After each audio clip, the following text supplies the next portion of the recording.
All right. Are we live? Still scheduling. I don't know. Well, welcome. I think we've got a little bit of housekeeping to do, and then we can get stuck into this. But today we are working on, as promised, the C44 custom rig. And I am just going to go back to chat. Link to the Discord for further discussion. So let's get everything in place here and then start chatting.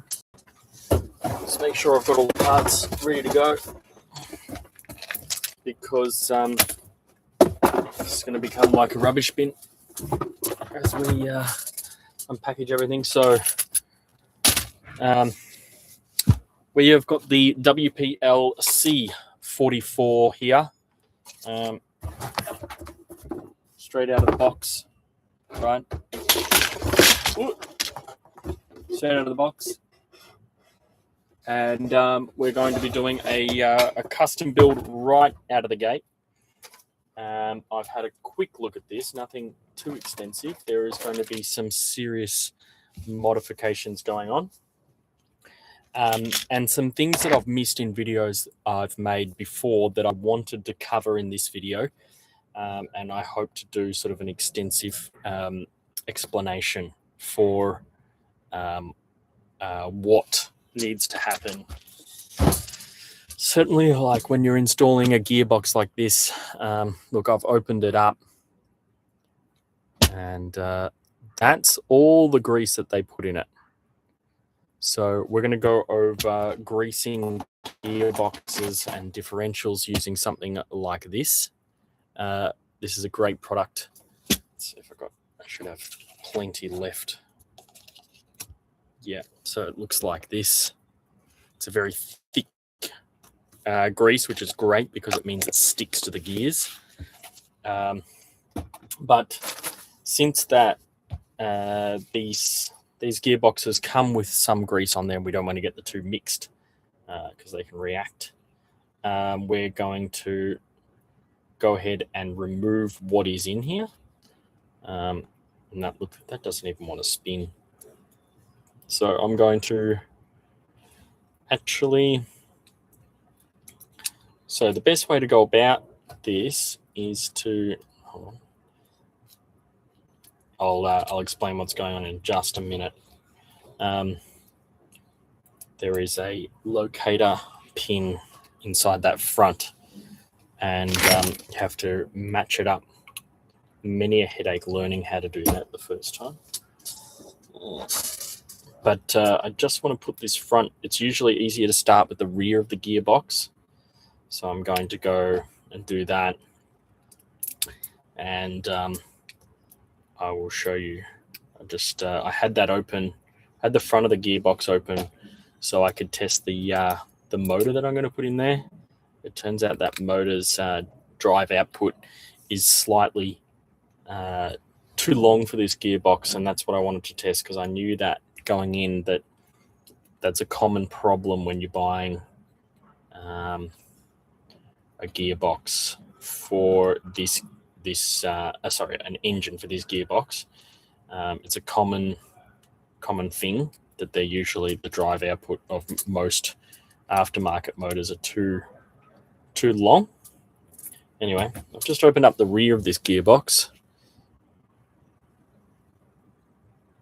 and personally, that grease coverage is inadequate. So I'm going to pull all of the things out. Let's see if we get this right. I'm going to try and bring this camera a bit closer so you can see what I'm talking about. Here are all my parts, just general hardware box. Bring this way closer so you can have a good look at what I'm doing. Get this hardware out of the way. Okay, so now I do have some,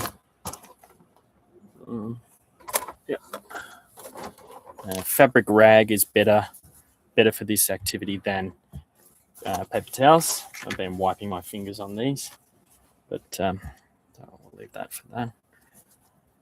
So we're just going to remove all of the factory grease, or as much as possible, as much as we can do on our own. No need to go crazy with washing it or anything like that. But just a good wipe. I want to get all that grease off, so we can go in. And I need to find out what happened to my. I usually have a little paintbrush that I use to paint on. I paint the grease on, so I need to find that little paintbrush, and so I can start applying. I think I might have put it in a special box, did I?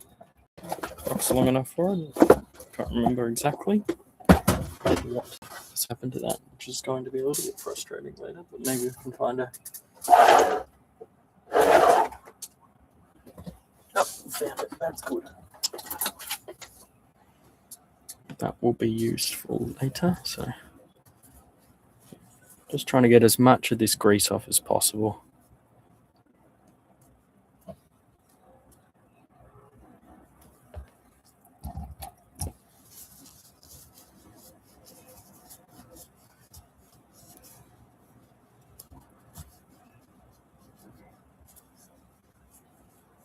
I'm going to be fairly thorough.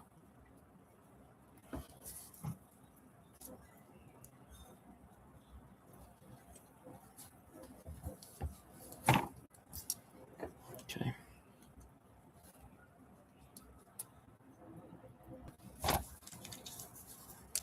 Look at that, the barrel in there.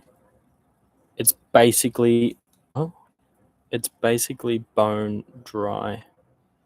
See that? I'm just trying to get the light right with the mirror. Camera's mirrored, so I have to learn to go the opposite way of which I want to go. Anyway, so yeah, that's basically got no grease on it. Just add, but we're going to remedy that, so you don't have to worry too much. All right. So what I'm going to do is clear the road and make sure that there is adequate light.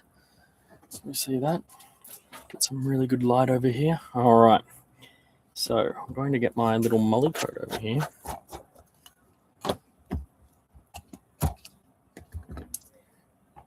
So it's thick. So this is molly coat G0052FM.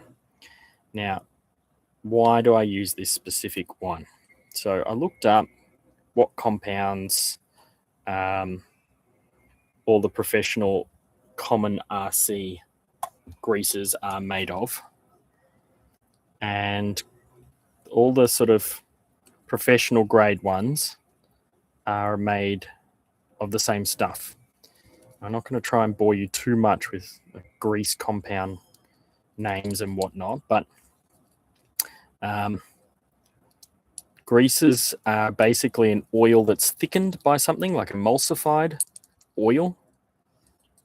And there are many techniques that chemical engineers use to emulsify oils into greases, and that's why there's so many different types of greases. When you start doing your research, you'll realize how many there are. It turns out that RC companies, when they're doing like an aftermarket, like the Cow RC Adabada, for example, is emulsified the same way using an aluminium oxide, I think it's called. So let me just make sure I've got this all the way exactly how I want it.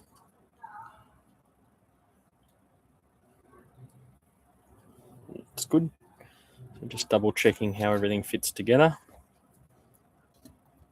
Now, this side of the gearbox, if you're going to use this as a tutorial, it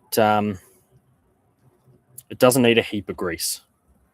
As the first time you drive it, or if you're going to actually run it in, this grease will get pretty evenly distributed through the gearbox as it spins and rubs against other gears. But prior to inserting this into the gearbox, you do want pretty much every surface covered for every gear and every little bearing as well. And a lot of the grease will end up actually on the walls of the gearbox. This grease can operate up to about 300 degrees Celsius, so it probably won't thin out too much as the gearbox gets hot. But I'm just going to give a good little bit, you know, particularly on the teeth. That's where a lot of the friction happens, on the teeth. Get them all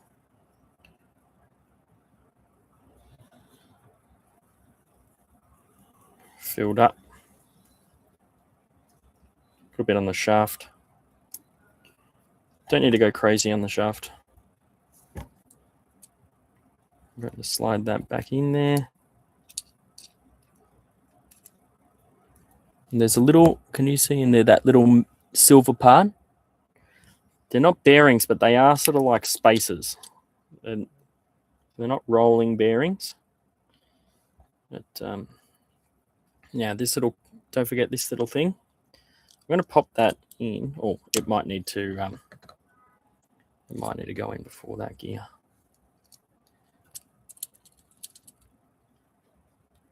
It just sort of slides over. Use something to guide it on. There you go, buddy. Come on, off you go.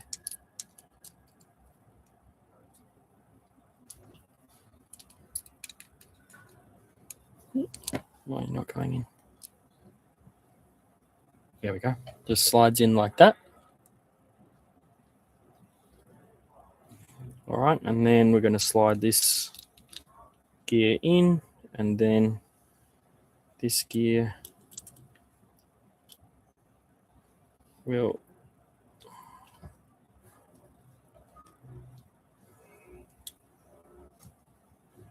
pop in like that. See that? And I'm just going to butter that up from this location. Don't worry if it looks a bit sloppy. I'll show you how to clean it up after the fact. And remember, I put quite a lot of grease already on the rest of these parts, so it will get distributed once I test the engine for the first time and it all starts spinning.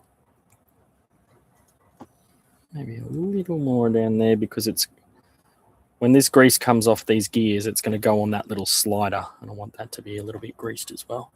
All right, coming back to here, so we're just going to clean up all the other surfaces.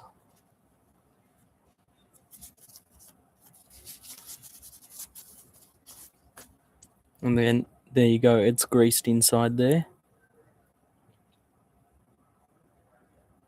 There you go. So I'm going to pop that cover back on, and when you do, you have to remember to slide this little thing in. Oh, I made a mistake, and I'll show you what I've done wrong. So use this little thing to pull this gear slider out. So when I put this in, I should have, sort of forgot about that last time. Okay, so you do that by putting this little ring around here.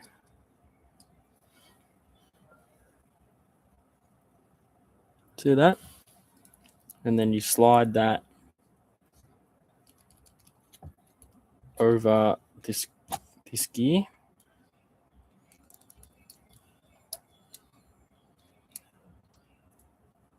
requires a little bit of persuading. Use like a little, oops, shouldn't have done that.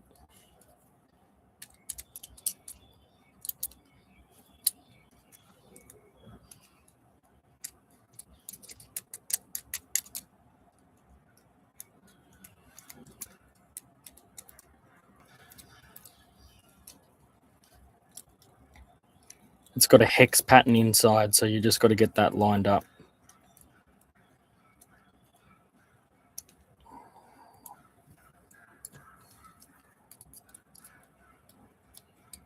It'll come around in a sec. I think it's gone too far one way. Can maybe just get it to keep going. Sorry, I haven't had it in the camera. I was concentrating on getting it to actually work, so you do want to see what I'm trying to do here, which is get that thing to, there we go. Now we're going. All right. So that, oops, tried too hard on the test there.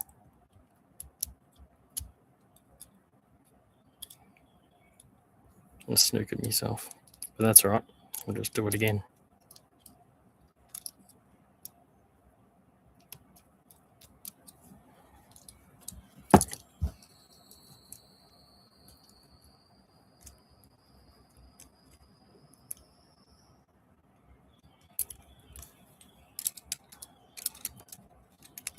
I don't remember the first time I did this, it was this finicky. So I should really try and line it up a little bit before I put it in.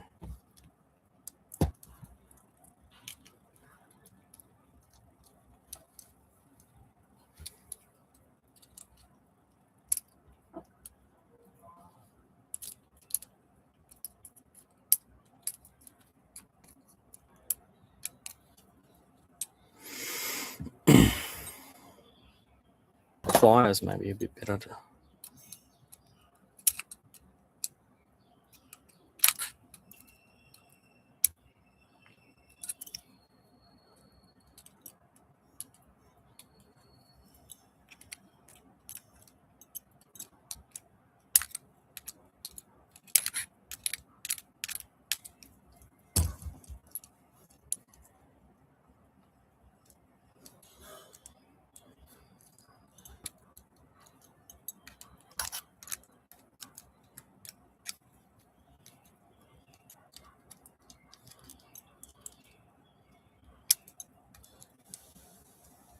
Put a bit of grease so it slides a bit easier.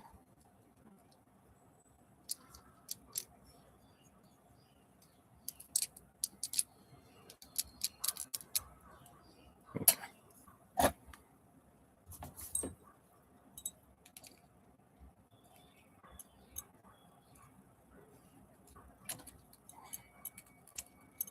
Get in your hole. Okay.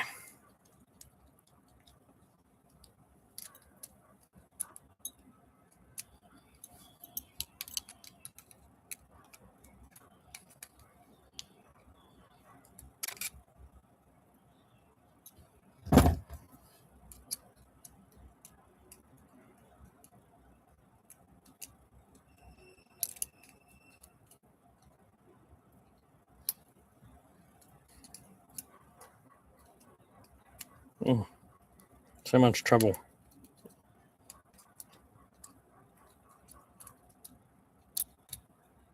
I really don't remember it being this much trouble last time I did this. There we go. I slid it in. All right. So next step, just get this in. And these gearbox, they have little locator pins on them so that the gears can only go in one way. And so if the gear doesn't go in the first time, just give it a little bit of a twist, one full rotation, and it'll slot in. So I'm going to get that. Don't forget, here you're going to put the little spring. Don't forget that little spring. Okay. I'll line these little holes up.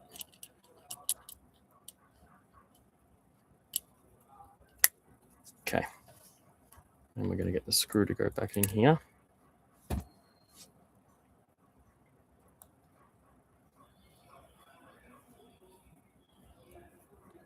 Okay.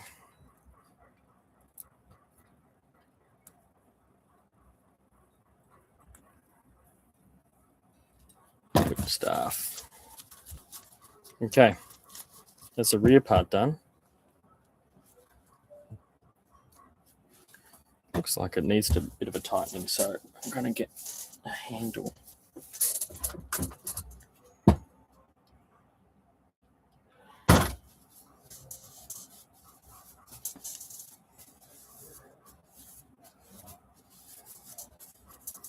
Just wiping my fingers from all that grease.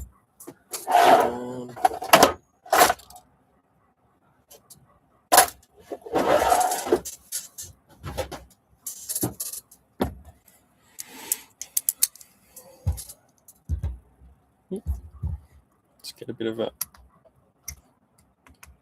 tighten that up, and then we can see it's doesn't want to turn so well at the moment. And that's probably because it's so dry inside. But anyway, let's pop the front off.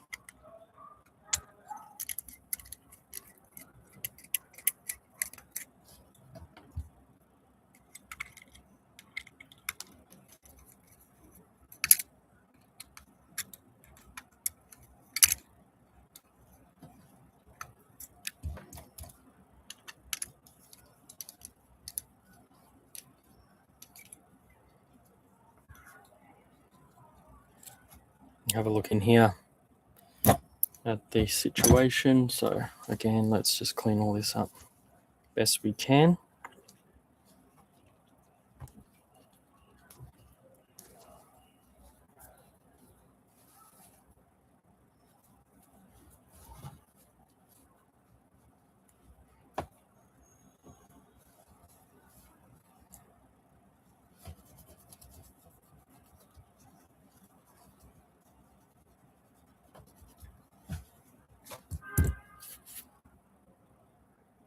So in here, you're going to have to, let me just see. So see here,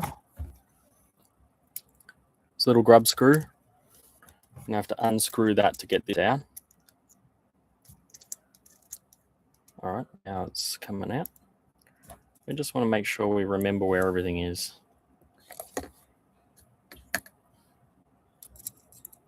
This little bearing thing came off here.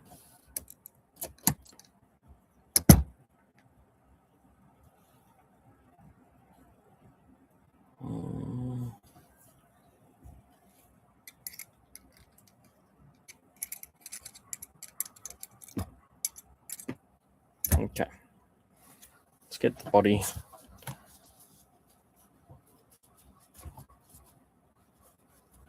all cleaned up.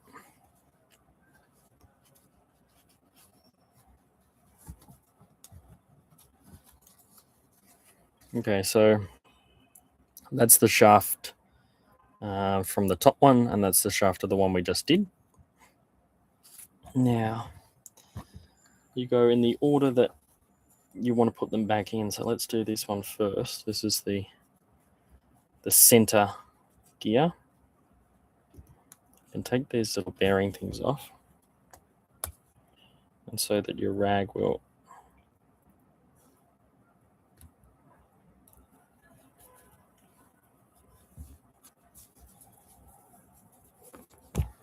get into all of those creases.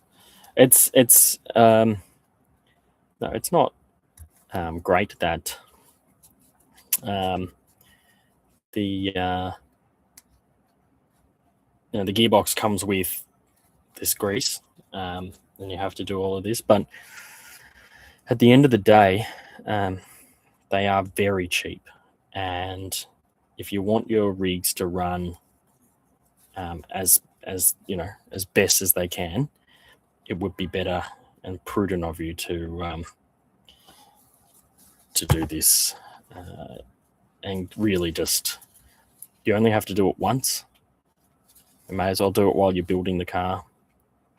Take the time, get it right, and then drive with peace of mind that your gearbox is going to be operating at peak performance. So that's my advice. Put these little bearings back on.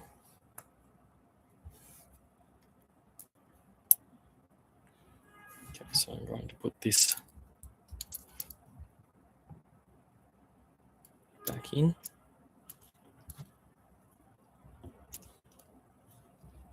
Like that.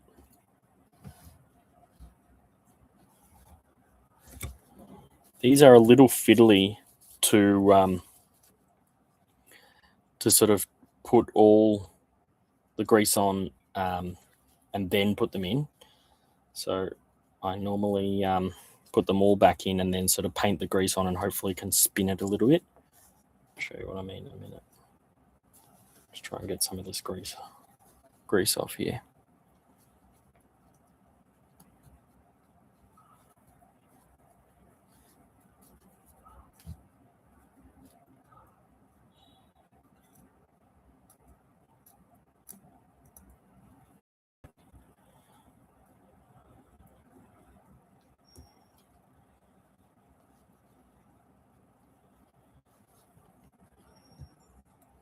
Okay, we get that one on. Now, if I can use these, I tend to grab onto this.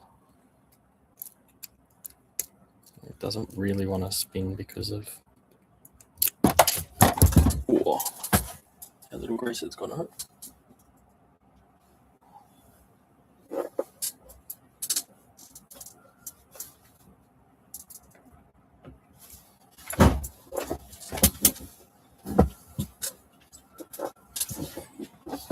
So I'll go back and place.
Hey, Mac, how you doing, man?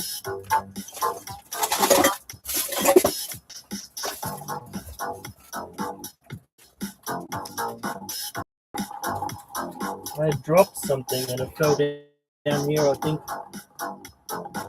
I'm trying to find it. Tiny little path. Can you hear the music?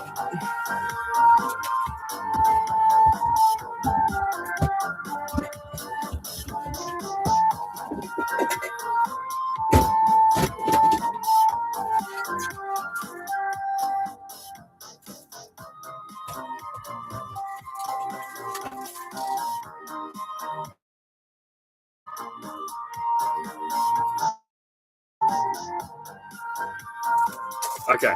I hope it's not lost. It's polished drive shaft, so it would have rolled very easily.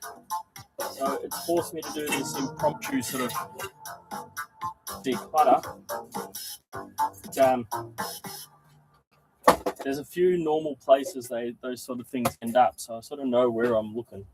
But it's sort of holding this up for sure.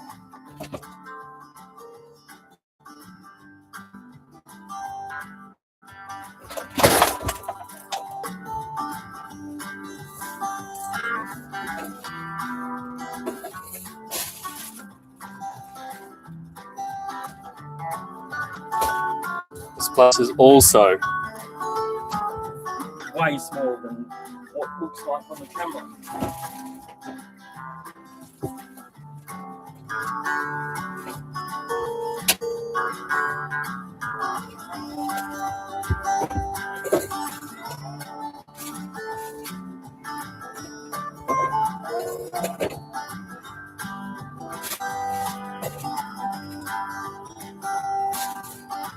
I ordered a new buggy today. Got an upgraded bearing kit to go with it. Fantastic.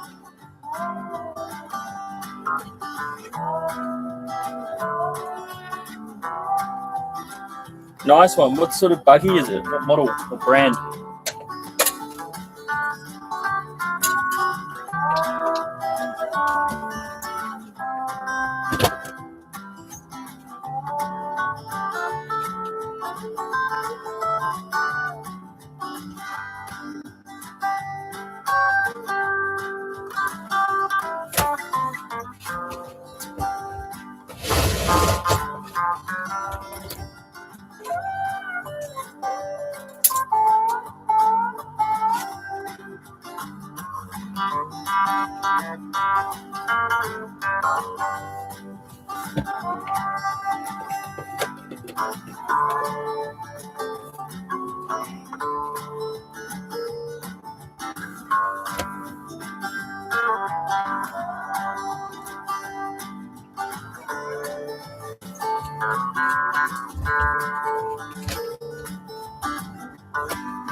What brand of buggy?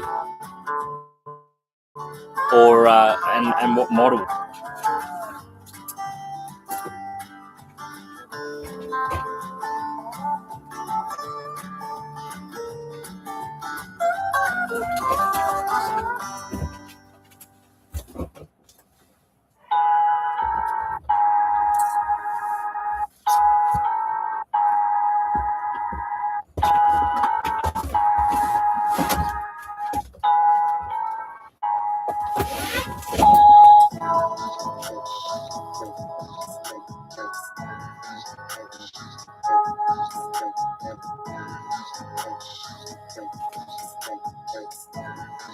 DTO4. Is that like one of the classic looking ones?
Yeah.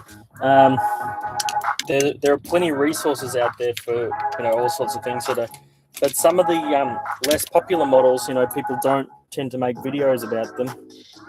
Not so much because they don't want to, but when you start YouTube, you realize it's all about what people watch. So a lot of people are like, well, I might not watch that, so I'll make a video of it. It's kind of sad. It's, look at that.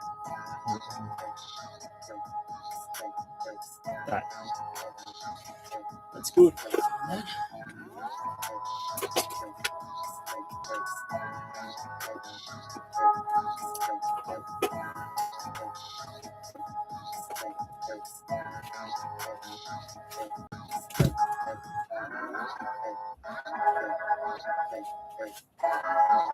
But I think I wanted that tidy up because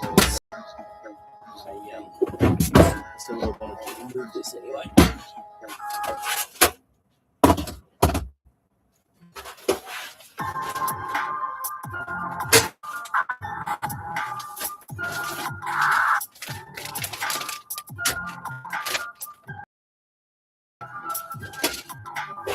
All right.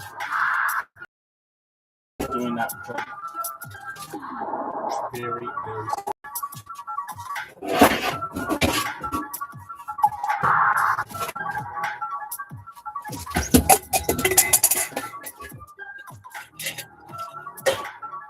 Oh, this place is a mess. I will be completely overhauling this place after this build, I think. But the show must go on, so for now, it's going to stay a bit messy. All right, back into it. Apologies for that delay. So where was I at? All right, so I'm going to put these little bearing things. They're not actually bearings. They're kind of like spacers, but they're together again. This one has not been cleaned up. So previously I had been rubbing all the grease off these gears. This factory grease is no good. And for those who have just joined, I will explain what I explained before there were any viewers, is that I'm putting my own grease on this gearbox. So I'm removing all the factory grease and putting my own grease on. This is a a grease that is basically the copy, or the original formula for sort of high-end greases, high-end RC greases. So this is a Molykote G0052 FM. It's got this sort of Nutella peanut butter consistency, and you know that means it'll get everywhere, which is exactly what you want for grease. So I'm going to make sure everything is back in place. Oh, shouldn't have put that one in there. I did it wrong, sorry. So the order in which we put these back in is important. So I'm going to show you that. So this gear first, then this gear, and then you want to spin it around like this. So that, let me bring it right up close. See, there's a little grub screw on this one. Oops, on this one, there's a little grub screw. I want to tighten that up before I move forward. Yeah, as long as everything goes smoothly, shouldn't be a problem.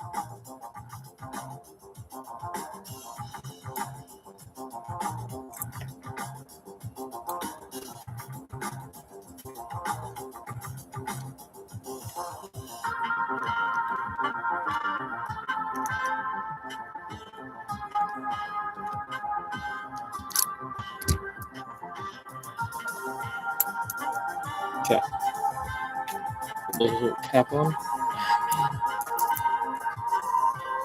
It's a bit finicky, this gearbox, to be clear.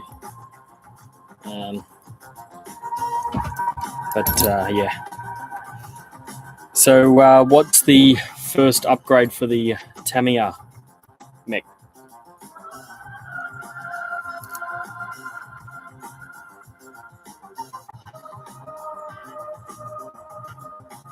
Feels like I might be missing something. Like that.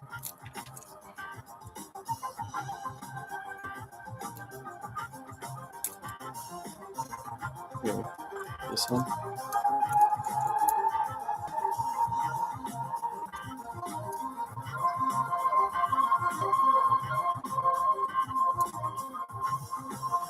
I've done this in the order. I wonder if I have.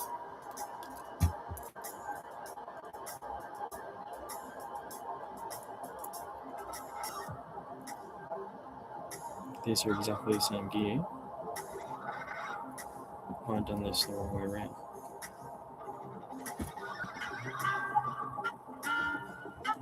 That doesn't seem right.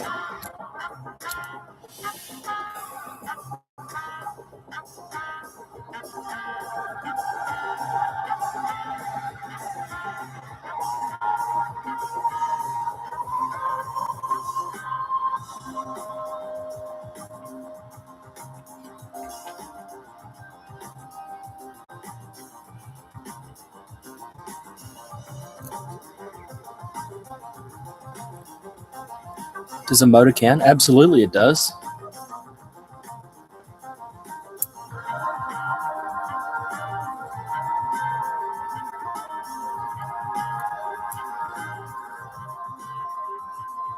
Yep, so this gearbox comes with a motor installed. However, I won't be using that motor. I will be using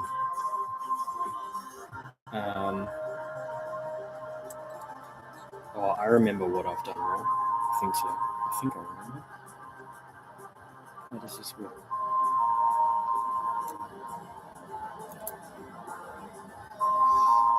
I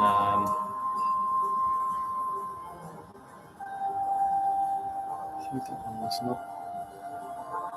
It's an upside down, I think.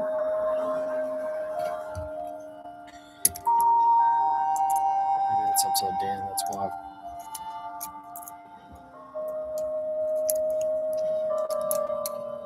That's not right either, is it?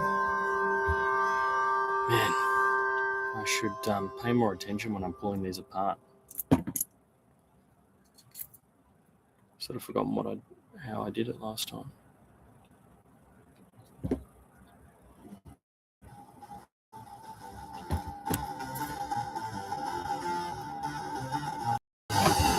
Yeah.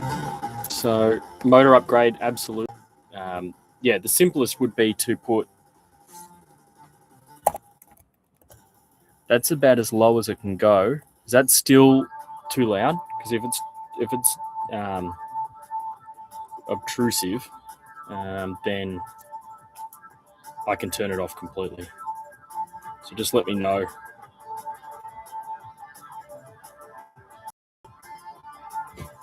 See if I can go even lower than that. Let me just go back to.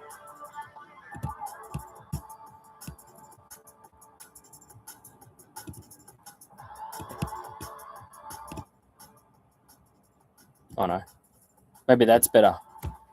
Just very much in the background.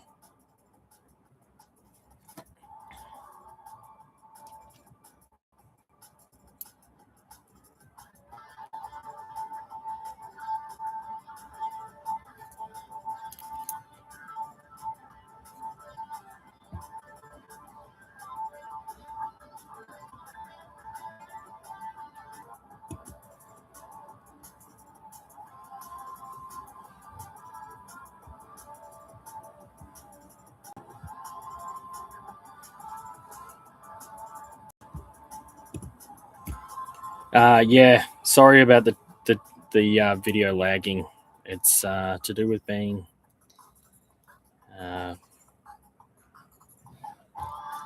in China and YouTube being blocked here. So I do apologize for that.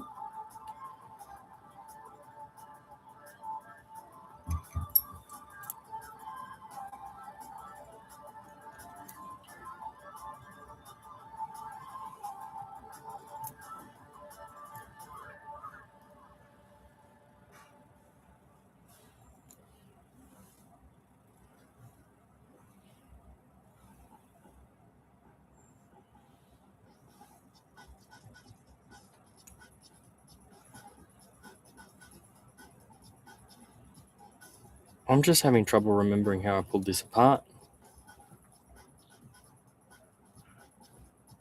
and why it's like being such a pain to put back together again.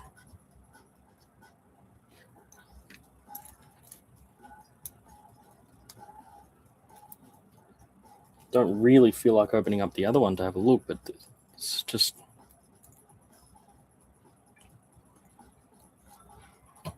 Just to spin this a bit, see if we've got.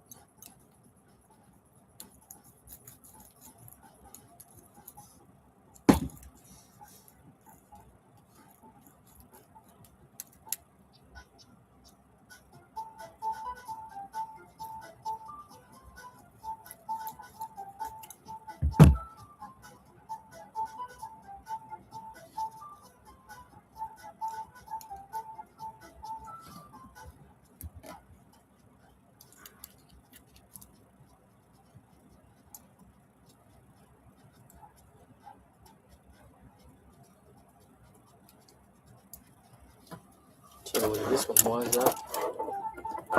I'll see how that works. That's fine. Don't need to worry about that part.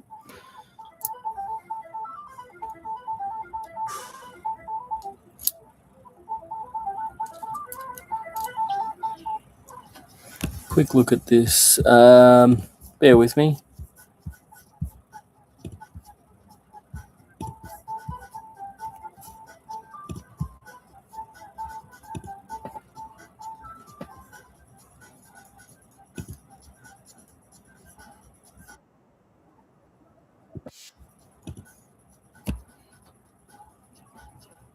Oh, I see what I'm doing wrong.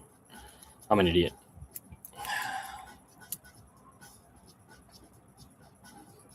Complete idiot. All right. Let's get back to it. Yeah, VPN, very, very, very frustrating. Not much I can do about it.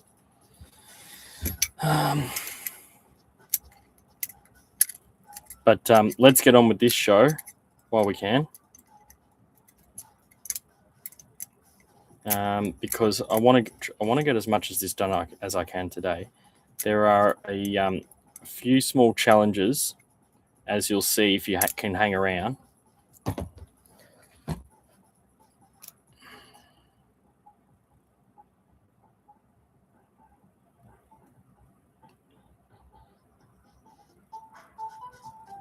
Oh, yeah. So it also depends. So make sure that when you're making a decision about what models to buy, and you are very firmly in the sort of upgrade category, you will want to make sure that there are in upgrades for it, because you will get a situation where aftermarket companies, they don't even want to bother making upgrades for it because it's just not worth their while. Like, there's not enough people going to purchase upgrades. And so it is very much a consideration when you're going to buy a model. Will there be the upgrades I want to buy for this model? It's very much a consideration of mine, whether or not I'm going to buy a model. So I normally go backwards, like what upgrades do I want? And then go buy the model that has those upgrades, which is,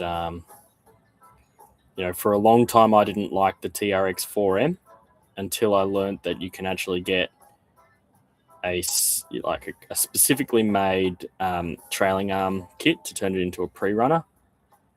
And then I was like, okay, now I can comfortably buy this model knowing that there is this upgrade on offer, and then I will buy that upgrade specifically for the model. But in the case of WPL stuff, they're so bare bones. They're like, they're just made of like really common parts and really simple parts. So to mod them is like, well, even though there's not the part on the market that I really want,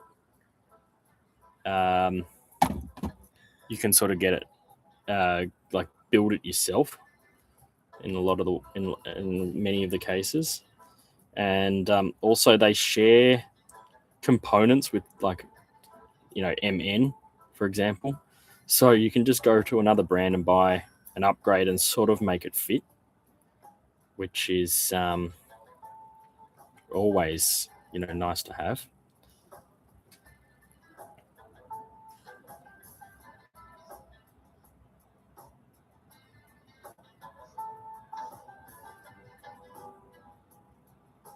Yeah. So hopefully you'll be able to get everything you need out of that car. So I all the best with that one, and hopefully it meets all your expectations. All right, so I've got this greased up now nicely. So when you do grease these things up, you'll find that they are just trying to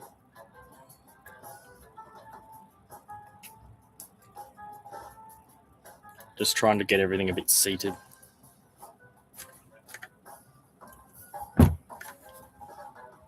We'll clean up all the faces. Try to make it look professional.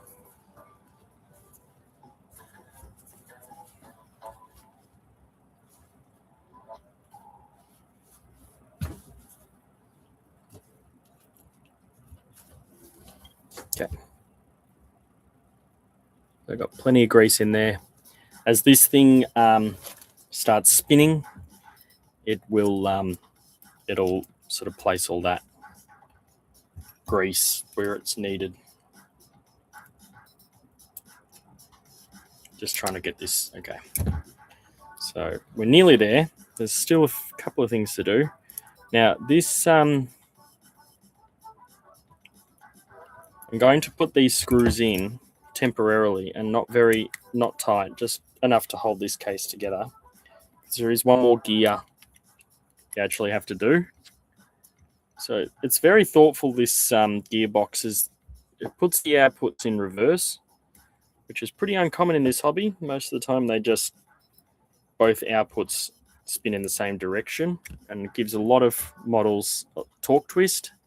And that's when you put your foot on the, or put your finger on the throttle, the car leans to one side. However, this gearbox with this little addition here reverses it. So so the front and rear are going in the opposite direction from each other. And that basically means no torque twist.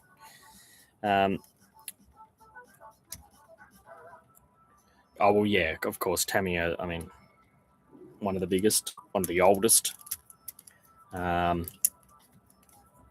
companies in RC, one of the classics. So, yeah, you're probably right. It's almost guaranteed to have at least a handful of upgrade parts. Tamiya from Japan. Used to live in Japan for a little while. And there was a Tamiya factory just down the road from me. It was where he lived on the top of the hill, and you could look down and see the Tamiya factory. Couldn't miss it. It was one of the tallest.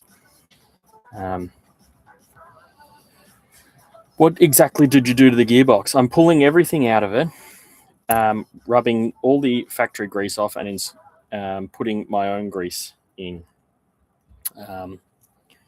because the factory grease is not as good as this stuff, essentially. And so this stuff is very, very sticky, stable up to about 300 degrees Celsius. And so it really sticks to the gears and lubricates extremely well.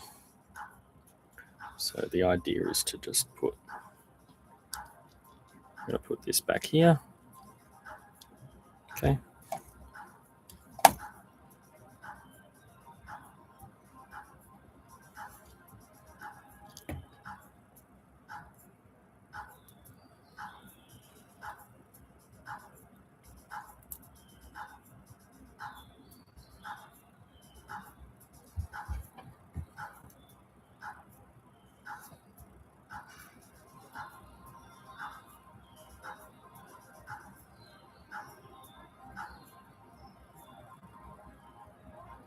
But Tamiya is such a big company to have so many divisions, like all Japanese companies.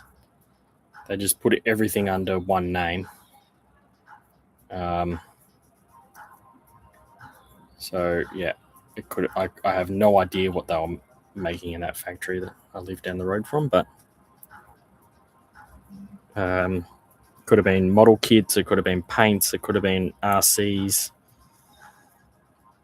What else did Tamiya make? They make a lot of like military kits and stuff like that. So yeah.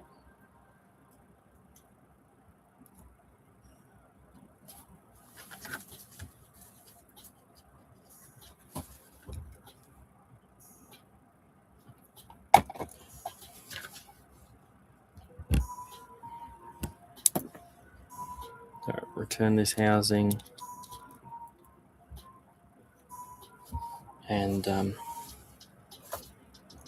the screws back in.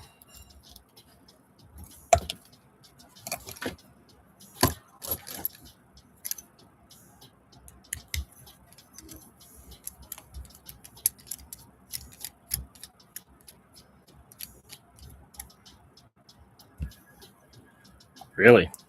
You must be going back quite a lot of time. Because, I mean, the Tamiya Hilux with the, 3-speed gearbox, the original crawler is what got me into RC, and that was back in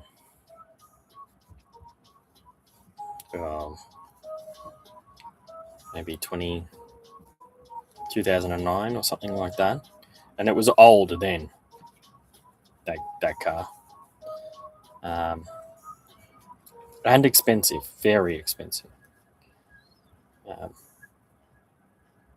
It was like $1,000 back in 2009, which would be like, that would be like, buying an RC car for like $4 or $5 grand today.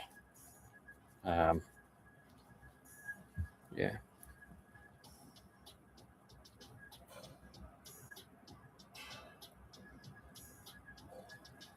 Yeah, and I think that's when that Hilux came out in the 80s.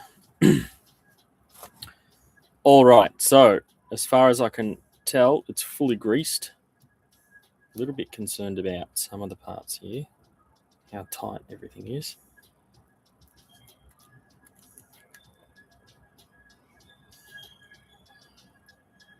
Yes, new motor time. So I've got this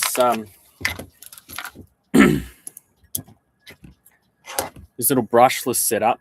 How cool's this? It came with a little fan on the ESC, which I very much appreciated the manufacturer doing, because I know that the Hilux one, the ESC, gets boiling hot to the point where you can sort of smell the plastic. So yeah, and then this is a nice little brushless motor. The pinion I stole off the previous motor, and it sort of should just stick in here.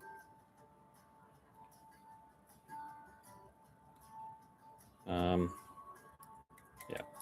So I think, but this shaft is a little too long. I'm considering cutting it with the hacksaw.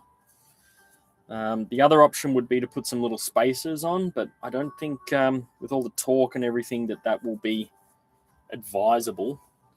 And so I'm going to consider using the hacksaw to cut this down. So I'm going to remove a few of our bits over here. This grease is going to come out again soon when I do the axles. I'm going to have to open the axles up anyway to check the outputs, which direction they go in, because they need to be reversed for this truck, at least on the rear anyway, which is the easier one to do. I'm still waiting for the truss mounts to arrive, so we may not get to that point today. Depends how quick the courier is. And also, I was up at 1 a.m. because this connection is far too short. So I was buying some extensions to I want to fit this under the hood, and this is obviously going to be in the middle of the truck. So yeah, so I think I'm going to prepare to cut this drive shaft with a hacksaw. So I'm just going to move everything out of the way, rather not have the dust go everywhere. Now, I've done this before. It's a bit of a pain, but at least it's not as much material to cut through as the chassis the other day. Although this is hardened steel, so it is, yeah. At that scale, the KV rating do you go for? What KV rating do you go for brushless? I myself prefer brush motors. I don't know, call me old-fashioned, but the motors I work with are 540 cans. Anyway, much bigger. Yeah, I go for the lowest KV that they offer. They don't have a huge range, but this one I believe is 3,000. Oh, let me have a look. Let me have a closer look. Oh, 5,800 kV waterproof motor. Oh, waterproof. That's a nice little addition. This is a 2430. This is the writing on this is very small. I'll see if you can see that. I don't know if there you go. It doesn't really want to focus too much, and the mirroring of the camera means my brain is melting trying to get that in the right thing. But there you go. It's called a surpass. I can find you discount links if you want to buy this model, but this is basically the same as a 370 in terms of its dimensions. So will I program the ESC? Not the ESC. I don't know if this is programmable, but a lot of programming is available on the remote. And so that's where I will attempt to do some programming. That remote has a preset called Crawl, and it sort of dials everything down and makes everything really smooth and accurate. And so I will definitely attempt to use that setting on the remote, because a lot of what happens in terms of, you know, your control comes from the remote. So we'll be using the remote to do that. But you can dial everything right down. So I'm just going to use this little device to get this.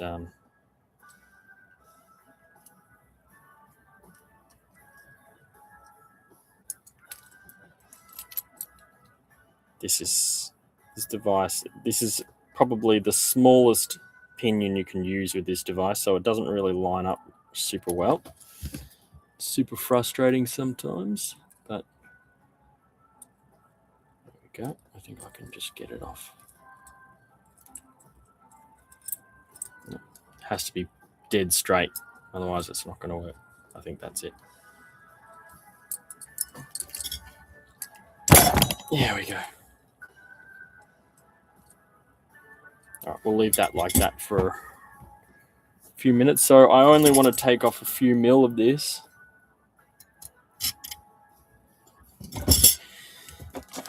So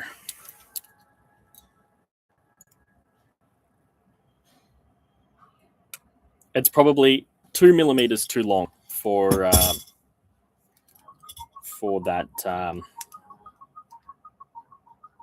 For the gearbox, it just sort of tends to rub right on this section here on the inside.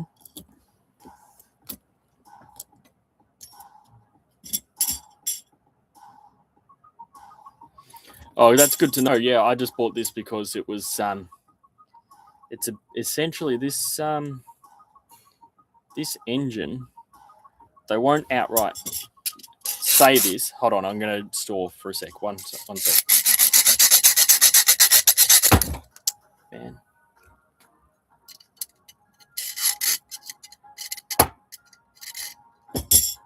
Wish I got that just right again.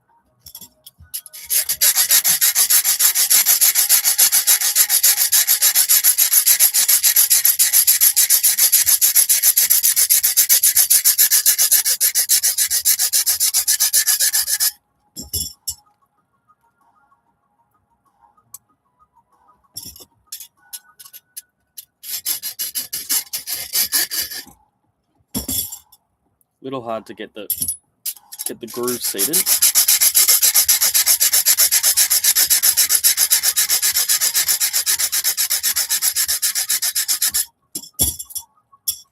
It wants to move, as I saw.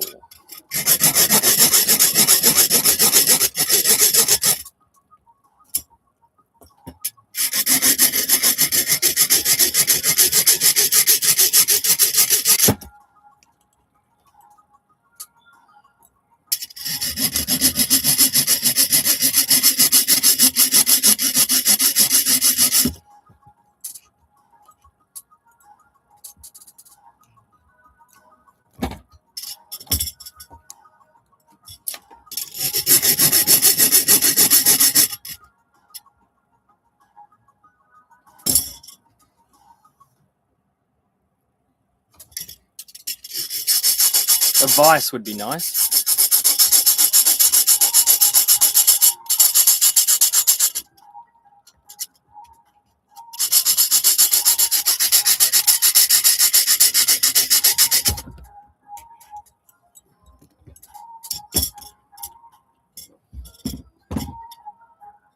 Maybe I can turn the blade around where it's sort of fresh on the other side and we can get a bit more performance out of the blade.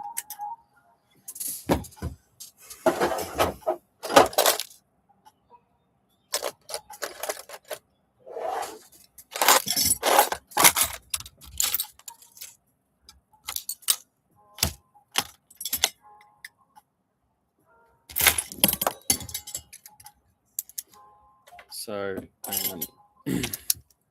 what were we talking about before that? Oh yeah, surpass hobby. So, I just decided to buy the so this I probably got to put a lot more length on it too. this motor is unofficially the one that they have when you wanted to buy this gearbox with the pre-installed brushless motor, and they won't tell you that. But if you look at the pictures, it is the one. So I just went with this one. I also used AI to help me just make sure I was getting the right one.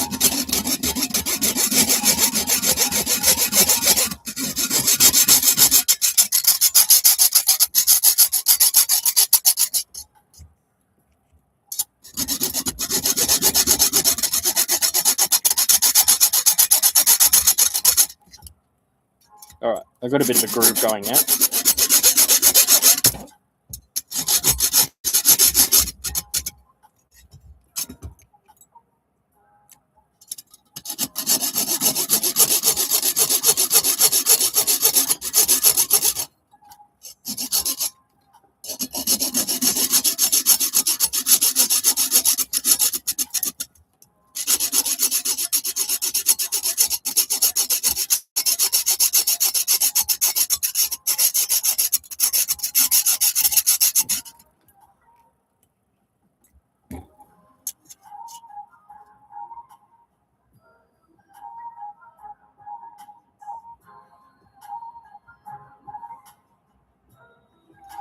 Well, yeah, but, you know, quite a few, you know, brushed motors are inherently waterproof. In fact, brush motors in the factory, when after they make them, they start them in water, underwater. And for a lot of guys, like brush motors are like the waterproof way to go. Yeah, I think so. And maybe clean them and yeah, get them running. I watched a documentary a long time ago. Yeah, breaking period. Yeah. I sort of forgot all the details and nuances, but yeah, it's essentially it.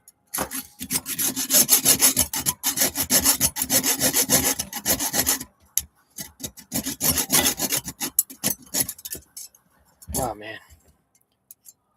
Although this is way easier than the previous one I did, so I should not be complaining.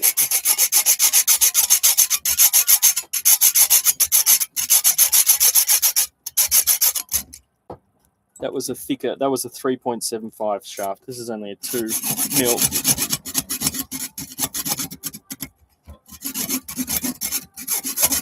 Although I didn't have the pressure of cutting that one on live. I did that just myself, so horses for courses.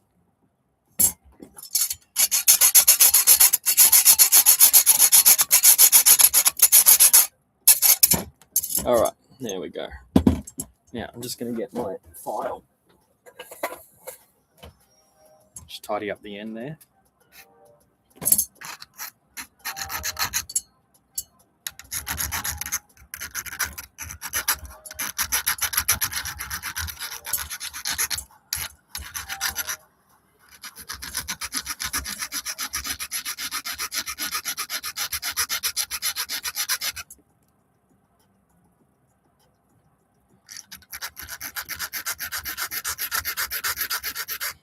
I just like how smooth brushless motors are, especially low end, low speed smoothness.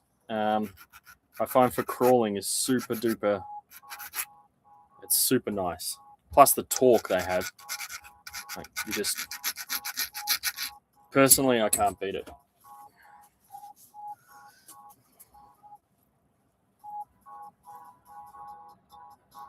Sure thing. So just make sure you do it in a lot cleaner work environment than I do it. Absolutely not advisable to do it this way. But anyway, all the best with that. It's good, this live thing though. We can sort of just have a yarn while we're doing it. You know, you could be doing it right now. It'd be cool. Anyway, let's have a go and look at how this will now fit into this gearbox. I'm going to get these 90% of the way out. Well, that one was 100, but anyway. And then I need to put this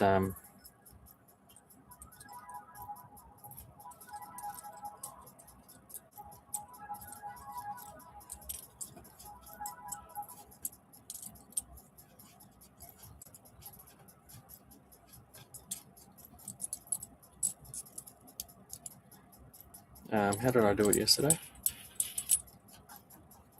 Oh, that's right.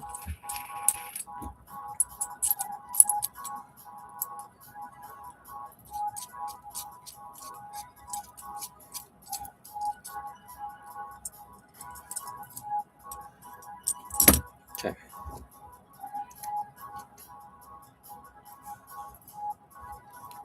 Okay, so that's that looks nice and clean.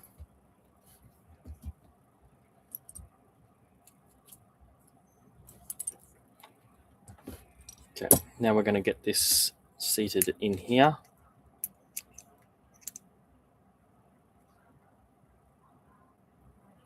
Now,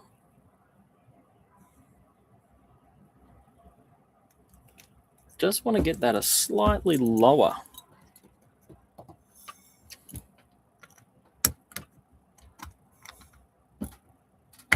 Oh, yeah, I sort of knew that was going to happen. Sort of knew that was going to happen.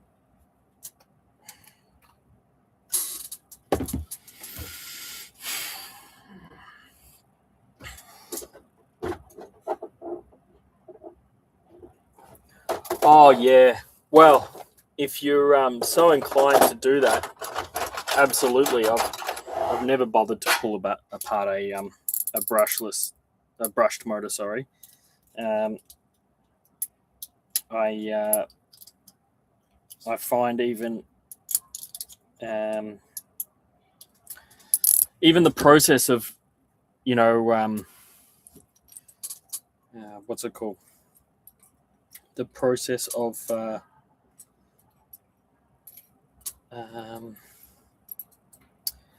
soldering. Even the process of soldering them together is wildly frustrating to me. So I really couldn't think of anything worse, to be honest. I'm pretty crap at soldering. What am I trying to do here? I have no idea. This thing is not really designed for this.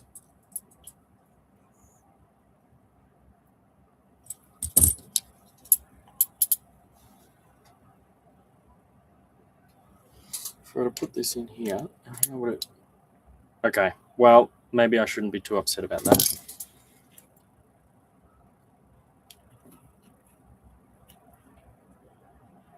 Okay, let's just get that screwed on.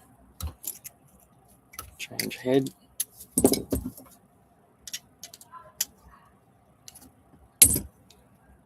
Seems to be seated quite well, to be honest, so I shouldn't be sad about that.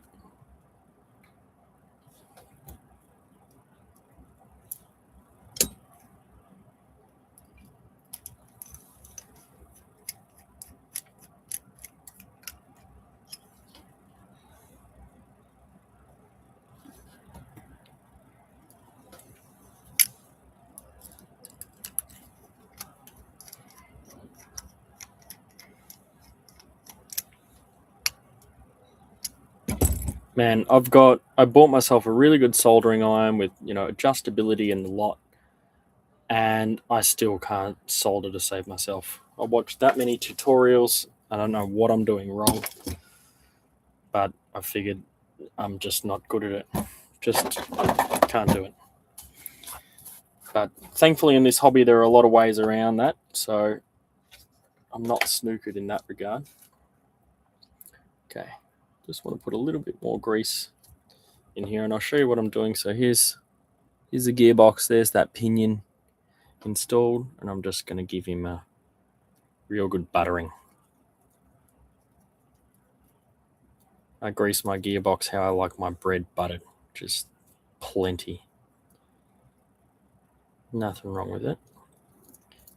And I've opened up this exact model gearbox after I've run it in, and it does, particularly at high speed, it does tend to fling a lot of the grease to the walls.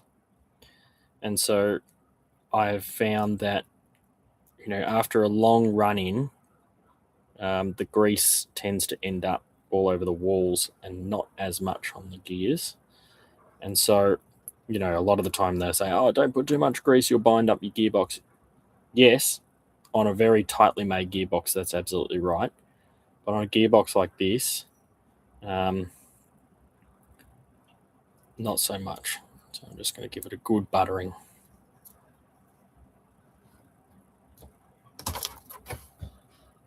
Like that. A bit of a clean. All those gaskets surfaces. Nice and clean.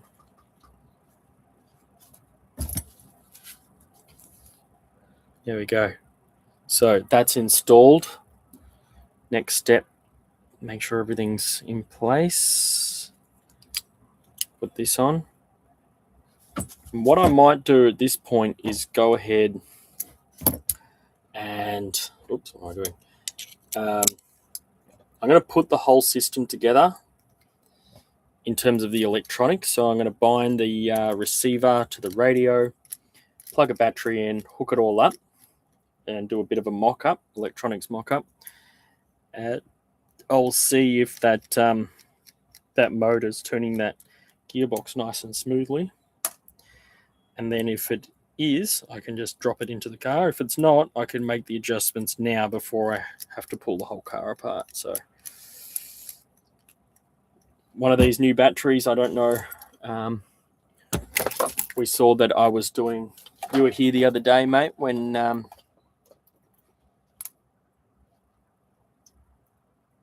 yeah, but mate, you can't put Vegemite on toast without butter. No way. You that's for Satan. No, you make cheetah toast, which is plenty of butter, heaps and heaps of butter, and then you do cheetah spots. And I don't eat Vegemite. I eat Promite because I'm a civilized human being. Promite's got a nuanced flavor profile, whereas Vegemite just tastes like acid. So yeah, Promite all the way. Okay, so you remember me working on this. Well, I got these batteries, and look how that fits in there. That fits like a glove. See that? It takes up the whole space. Took me about an hour to find, roaming around online, and these are 2,000 milliamp batteries. Snug as a bug in a rug. That's right. So I also, this is the battery tray here for the C44, right? For this, and there was a little ridge there. Well, I cut that out, and this fits like like a bug in a rug, right? So that little battery has solved many a problem for me. And like, apparently that's 2,000, and that's 1,500. Don't ask me. Anyway, let's. We're going to need our remote. We're going to need our brand new receiver. Wherever I put that. Playing with it earlier. Trying to get it to fit. Oh, here it is. Okay. Okay. So what you do, you forgot how to do this without looking it up. I think I need to plug this in. This goes into channel. What is it? Would it be channel 1? No. Where does this go? I've forgotten how to do it. Let's just copy this one.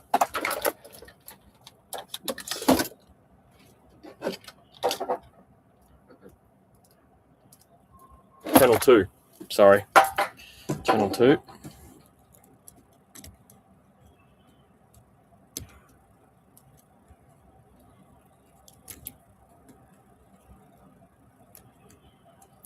What's going on here? Why not go in? Oh, this one's got little guiders, so you can't plug it in the wrong way.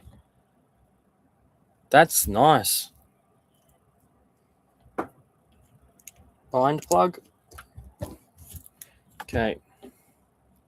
I have no idea which is the correct way to plug this in, but I don't know if it matters. But yellow is the middle, I think.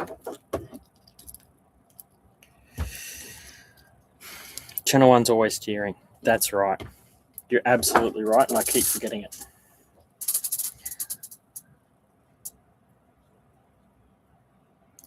Clutch battery find. That 3S I was talking about earlier is supposed to be one of those clutch finds. Yeah, well, I mean, it's fantastic here in China because the Taobao app, you can just take a photo of something and it'll find the exact same product. And then you can go down to recommended, which is like suggested products. And yeah, just a little while of scrolling, you can get it. Channel 1 is always steering. Thank you. Channel 2 is throttle. Thank you. Yeah, but channel 2, you have to remember that. Okay, so let's plug this into here. Why is that ultra snug? That is super duper snug, but let's... All right. Power on. All right, we're in bind. Hold down bind.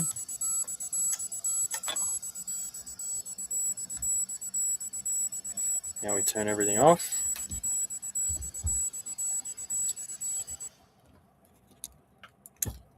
Sniffles, how you doing, man?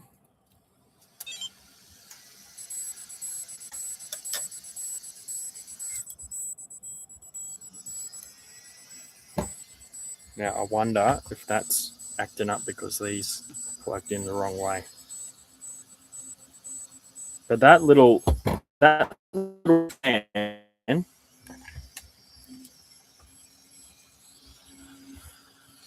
just might turn it off while I'm doing that. That little fan is trying his absolute hardest to keep that thing as cool as possible. That fan really was spinning up. What's going on, man?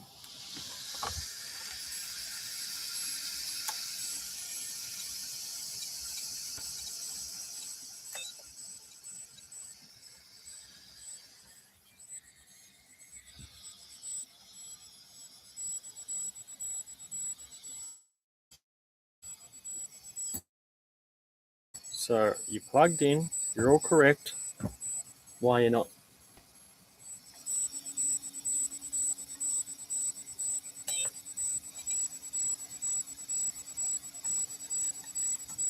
Why you're not moving?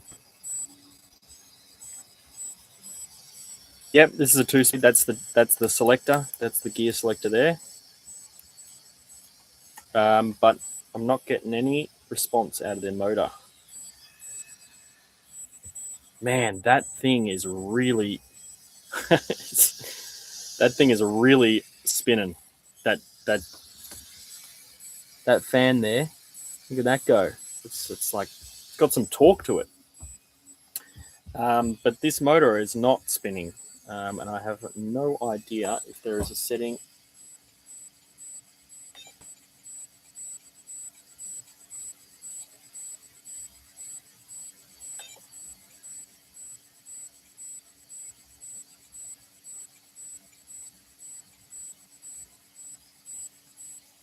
Did I check my throttle? Well, yeah.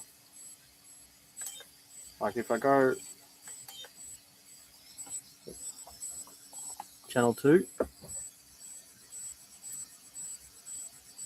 you see that? So I don't know if there's a particular way these three need to be plugged in, but they seem to be very, very much in contact with all the metal parts.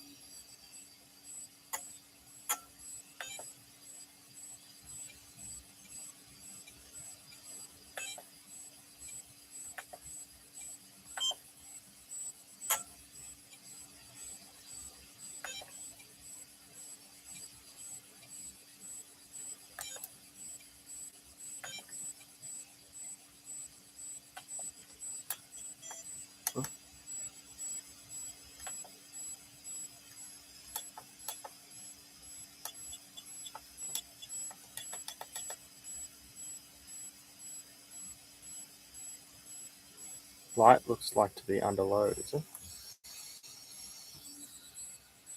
Green light.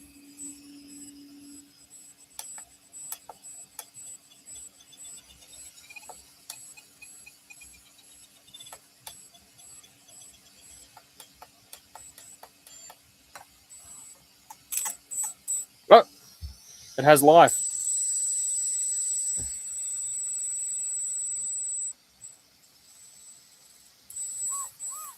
It's spinning, but there's something not working inside.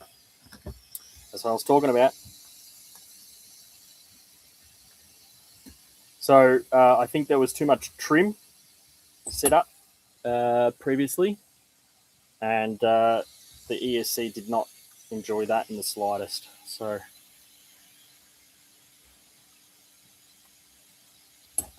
yeah, sorry. I don't know if that answered your question, Mech, but the remote on that profile had too much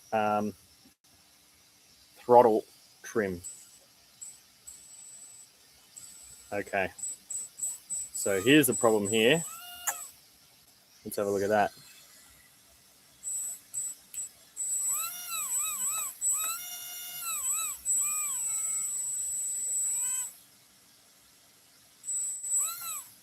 So it does not want to hold on to that pinion. It's spinning inside the hole. So I, at least it's all set up now. So I'm going to power it down. I know exactly what the problem is. And we can go and troubleshoot that problem. No, not a meshing problem. So this, the drive output from the motor is spinning inside the pinion. I know it's probably very hard to see on that. So we can just put that back. Change this over again. Very annoying. Oh, man. Very, very annoying changing those.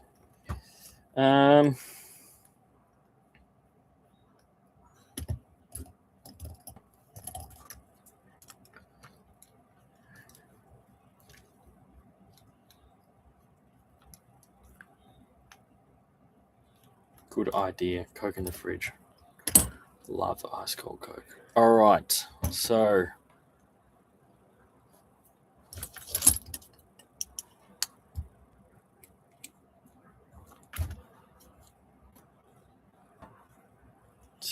essentially that was spinning around the shaft.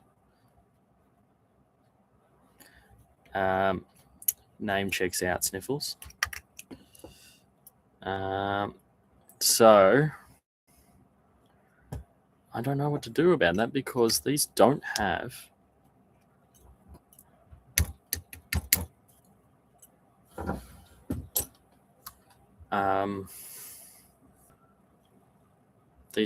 like a grub screw.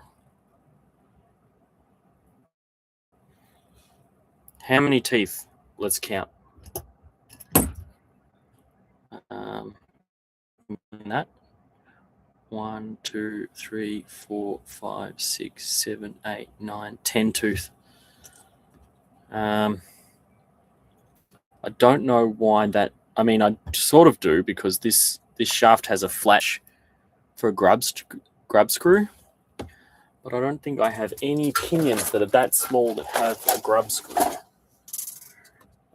Or let me have a look. I did find a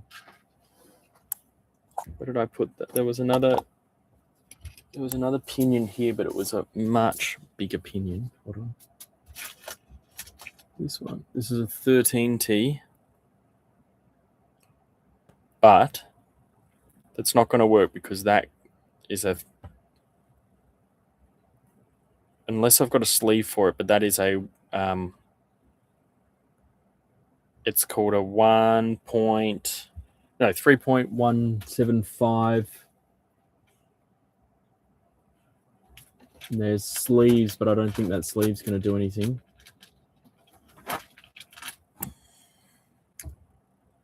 It's not the right sleeve. 48p, yeah.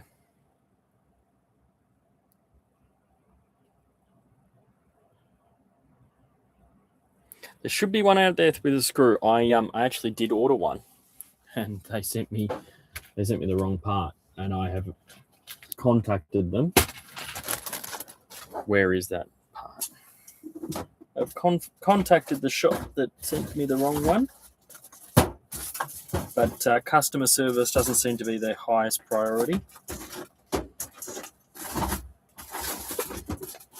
They have not got back to me about how to rectify the situation, but when you're paying a couple of cents, I think they think to themselves, can't you just buy another one? It's like, where's my phone? Yeah, burning through battery with the torch on. Oh,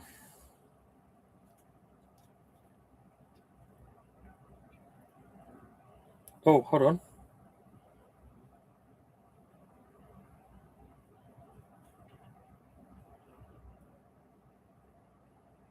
Don't know what that means.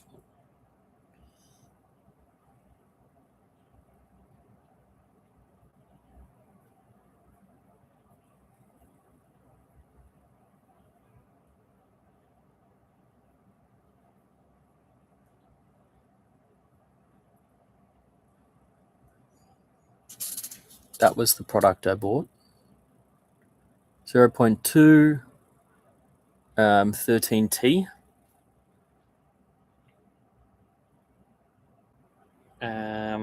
Which is pretty similar to the other one that's in there.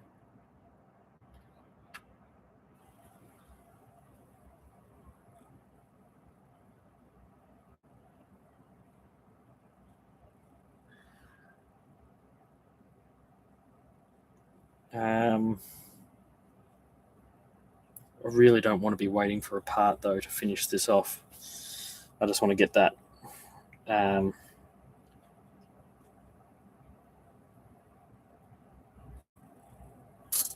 Hold on a second.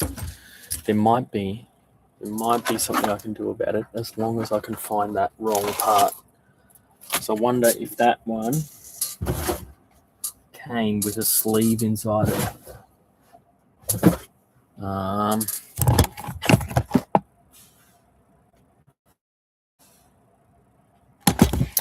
If it's coming from the same city, it probably won't take that long.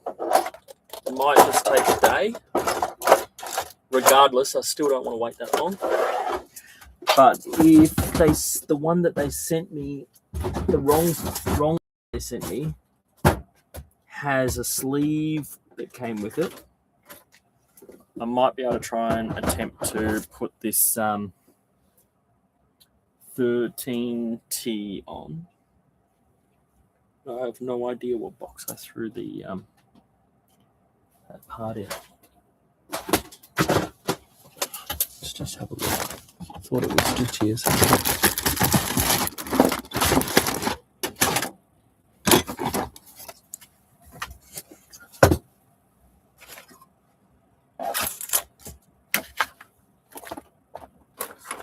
Now, thanks for being patient with me. I really appreciate you guys hanging around and having a chat. It really helps the channel out too, just by hanging around. I do hope to get to a point where I can maybe subsidize the hobby by doing this. Still a way off. While I'm here, that's the right servo for. I've been buying these boxes. These are great. They stack on top of each other. They clamp close, so if you drop one, all the stuff doesn't spill out. And I bought another 10 of them.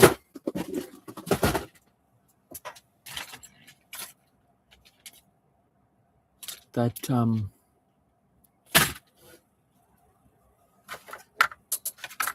part, it had, they come, that's to mount it. Mount the gearbox. I swear I just had it here. I can't believe I can't find it.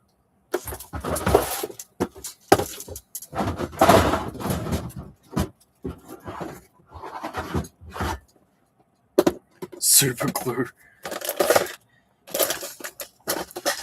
Many things have been ruined by super glue. I'm sure you know that. I'm sure that's a joke. Yeah, don't forget to like and subscribe. I mean, sure. I don't want to push that too much. You like and subscribe if you find value out of what I'm doing here. And I hope that I am providing some value. Most of the time, it's how to look for things rather than how to put a car together. But anyway, life's like that sometimes. Oh, blades, I'll need them later. You can actually, I've got this little thing here, and I'm pretty sure this fit on. Oh, so that's a little too big. You can get these with little fans on them, and I'll be doing that as well when I get to that. Oh man, I need to clean up so bad.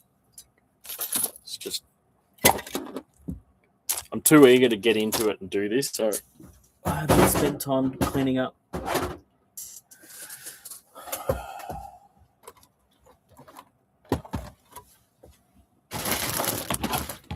Is this it?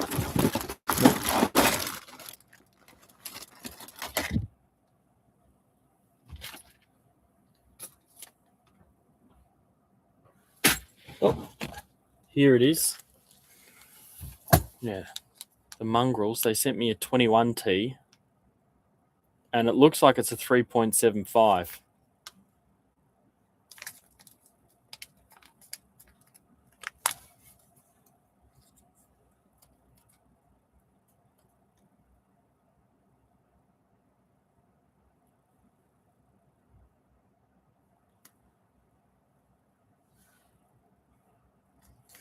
Okay, talking about keeping things, I like to 3D print these boxes,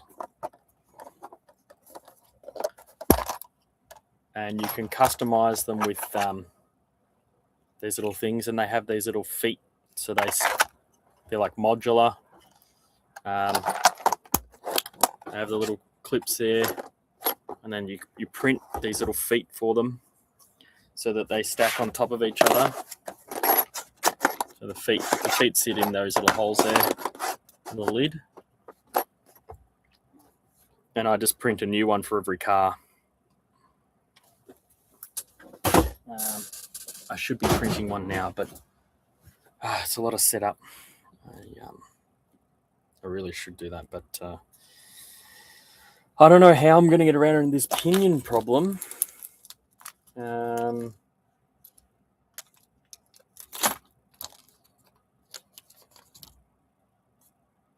Because that is way too large. So is that. They're way, way too large. Could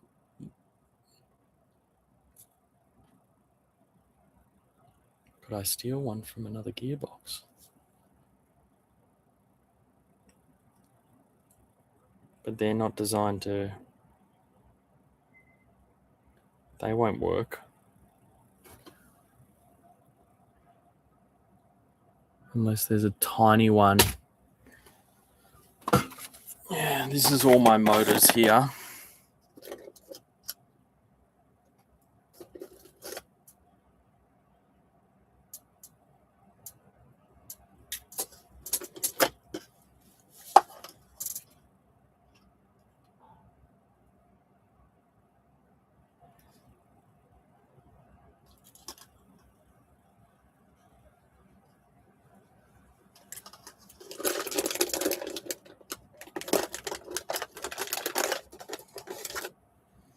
How many brushed motors do I have that I don't use?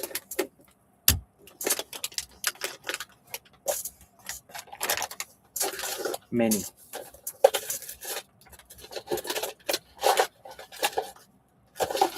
Another one.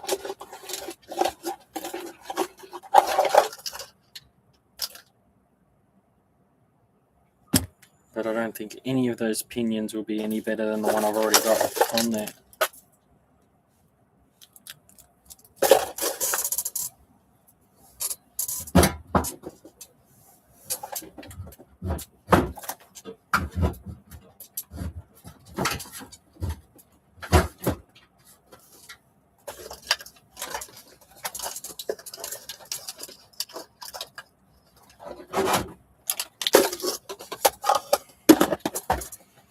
So yeah, nice little collection. Well, look, I actually have one more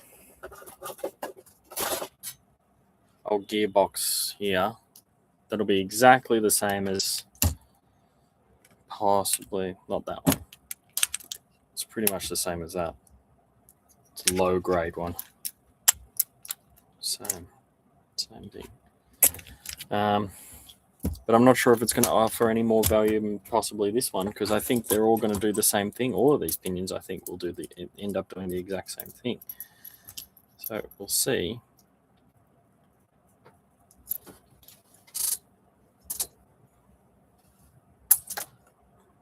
Good.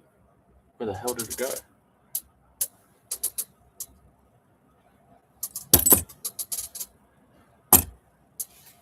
Oh, just went here. So I don't know. Hopefully this one has more friction. I'm not quite sure. Where's this little device? All right, I'll get this off.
You two seem to know about that model's particular need for bearing upgrades. Is that right?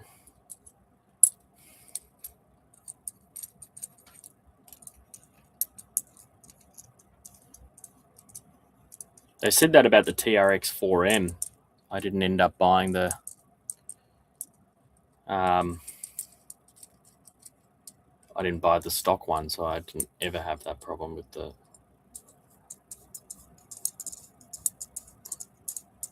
bushings and whatever.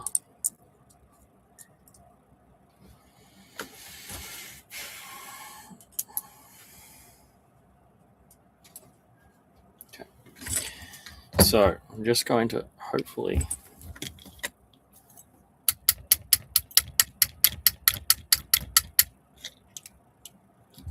let's pray.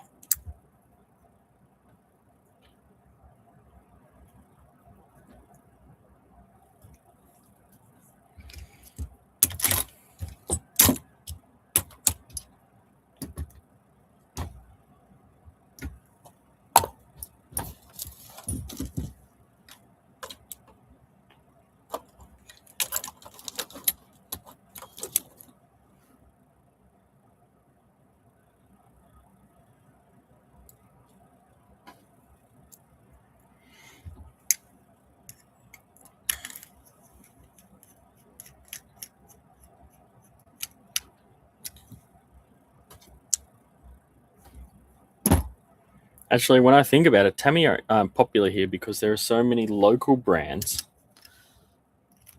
So they sort of have gone a bit into the... Yeah, what am I doing here? Okay, turn that on.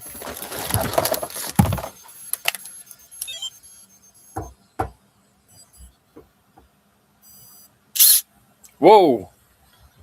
That's a very different result. That is, that's common.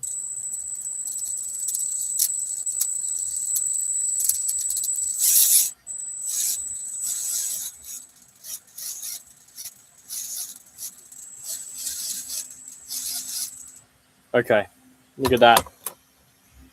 Look how much grease is left on those gears after, what, 15 seconds of spinning?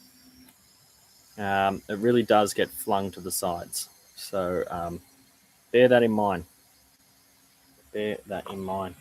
But it seems to be working now. So I'm just going to lather it up a little. Put a good dollop in there. And I'll sort of just let the spin.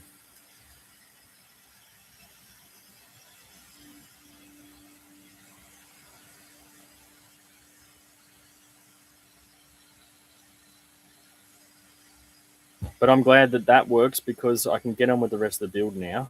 And we can talk about getting it installed and some of the fun stuff like suspension.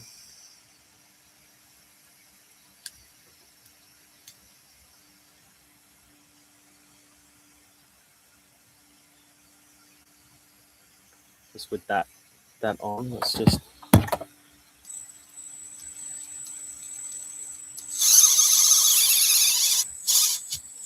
get that output moving.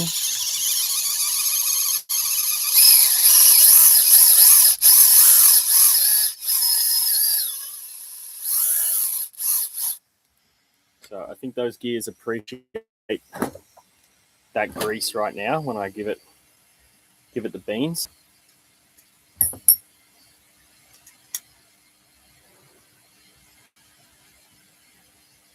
Begging for mercy. Yeah, I'm going to open up the rear and just see how everything's adjusted in there, the rear of the gearbox.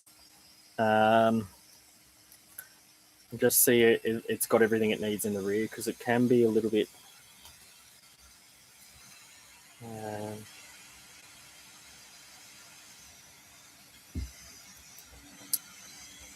See how all the grease is adjusted back there. And also, don't forget that it's actually this front panel keeps the gears straight. So without that on, it was kind of like, when I asked it the question, it was sort of a bit.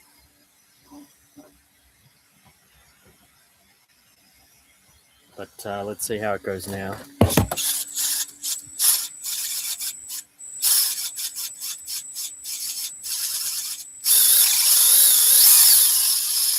Oh, I think I know what's causing that problem. This has happened to me before. One of the gears is jumping, and it's jumping because I think there is a misplaced bushing. This has happened to me before, and it took me a long time to figure it out last time, but I just remember what it is. And I'm not even looking at the chat, which is problematic. There's a bit to catch up on. Unless you just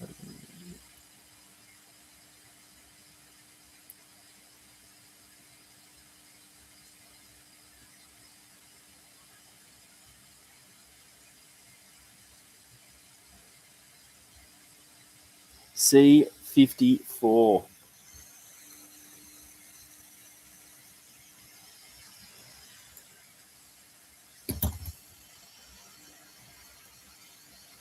You said that's the fattest dob of grease you've ever seen go on a gearbox this size. I'll show you when I open this up. You'll understand.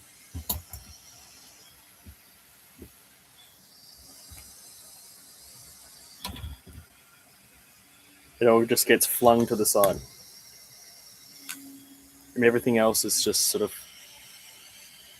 gently coated. So I think, now let me just, one of these gears jumps, and I'm pretty sure it's,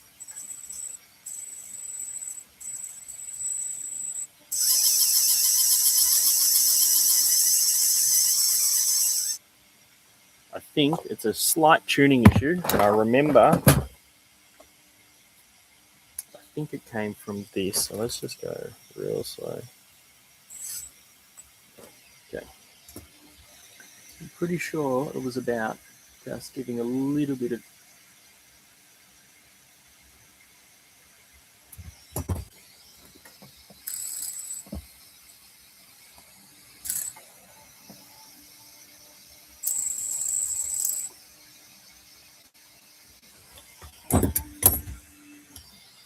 pretty sure that was what it was previously.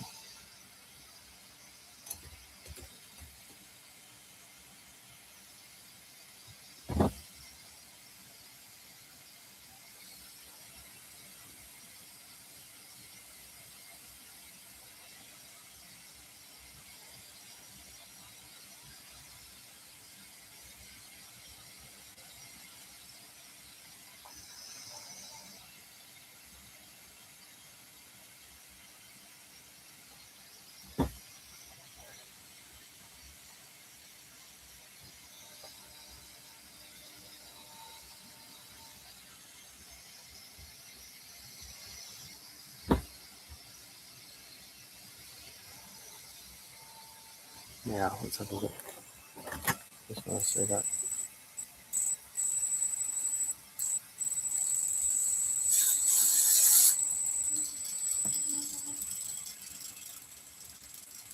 Here, it's skipping a couple of teeth. And see that? That's just because it's not that that gear there is not being located by this this little what do you call it, recess. When I do this,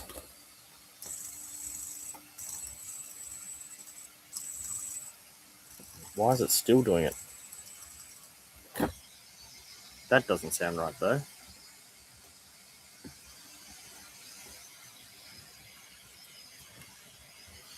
$6S. Guys are mad.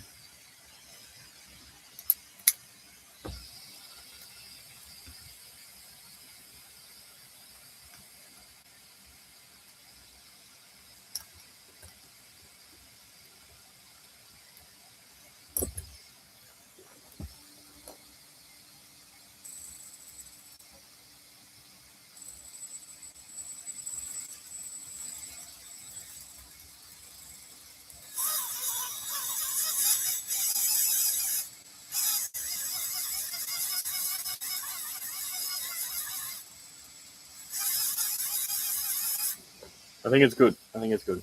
Let's just put it back together.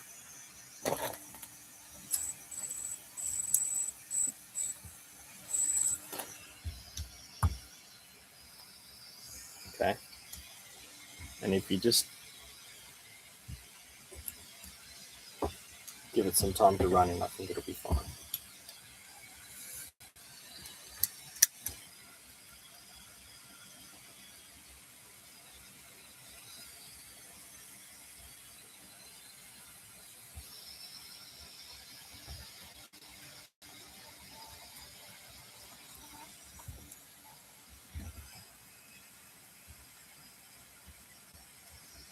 Let's just have a look here.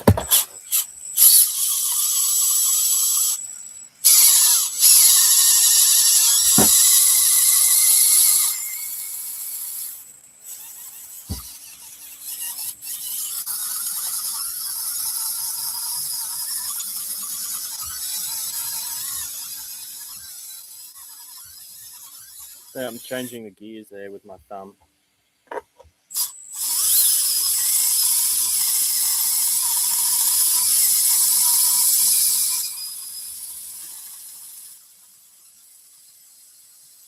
And it seems like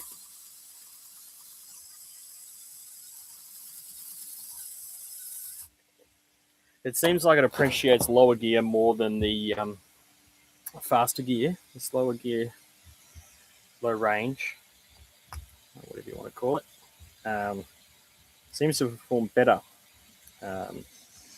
Gears that change the range are in the back end. I'll just pull that open and see real quick. See if they've done anything wrong back there.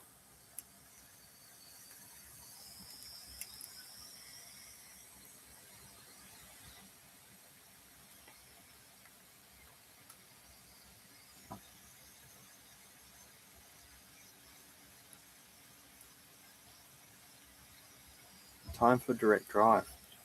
I do appreciate this gearbox because it's looking a little on the dry side. Nothing tremendous. I did put a lot of grease in here. There is maybe enough. Try putting a little more.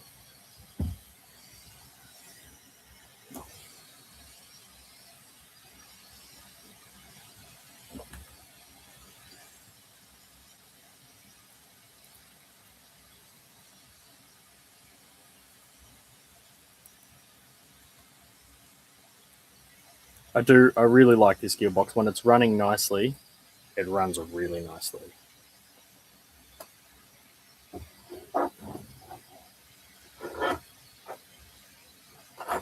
Yeah, the high gear, it's just, normally I use the high gear sort of just to get from one obstacle to the next. And I tend to drive with guys with much bigger cars than mine. Like they're all 1/10 and 1/8 scale. And so they really get around. And also like, because I struggle a bit more on the obstacles because my car is a bit smaller. I do need something to help me catch up. I'm on 1.55s, which is but large for a 1/16 scale, and very impressive that a 1/16 can actually keep up with those guys. But also, I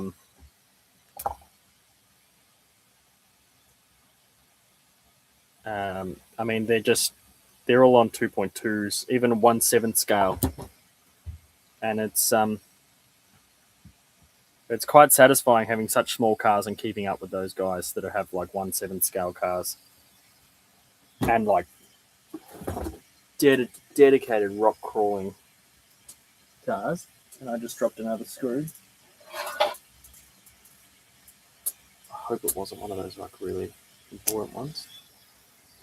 Oh yeah, turns out it was. Hitch a ride and roof rack. Well, I have a one of the thumbnails is my car on the back of the 1/8 scale. That kit, no doubt it went in a really bad place.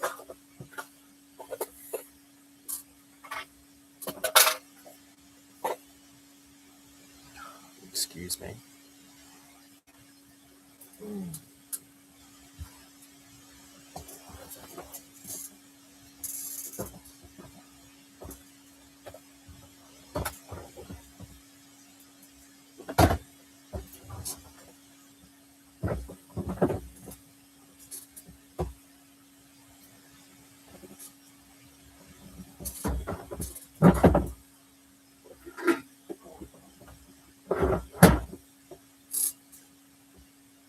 Oops. Okay. There's a spacer I really want.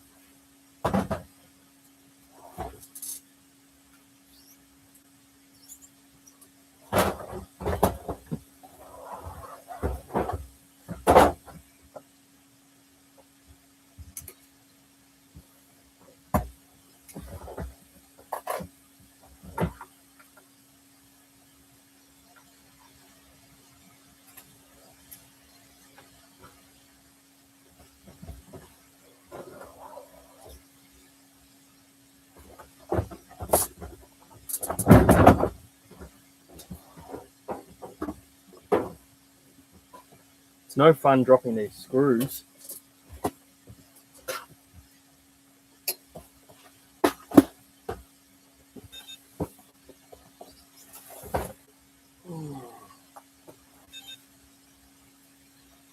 Not sure what screw I actually dropped, actually. My remote's telling me it's time to put some new AA batteries in it. Let's see.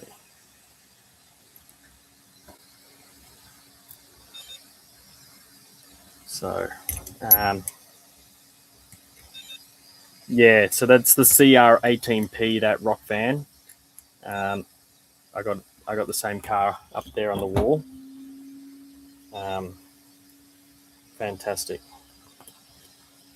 I'd love some rechargeable. I saw these new AA batteries that have a little USB-C port in them. And so you can just plug the battery into your charger and charge the AA battery and then put it back into whatever you're using. Super duper cool idea. I'm going to buy myself some. Okay, clean up a bit, be presentable. Get on camera. All right, so let's have a look. Let's have a listen to this.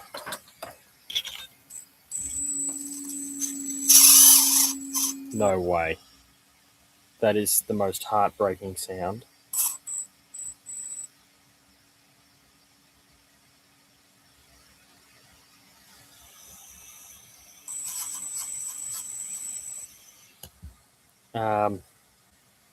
That's very saddening. Oh. Nope.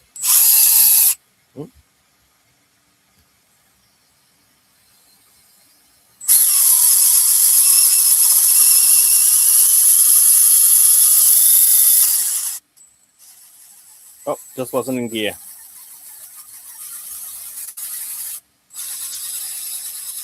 Beautiful. All right, it's done. Let's stop troubleshooting that and move on. So next part would be, I'm going to take this apart. Oh, it's so stiff.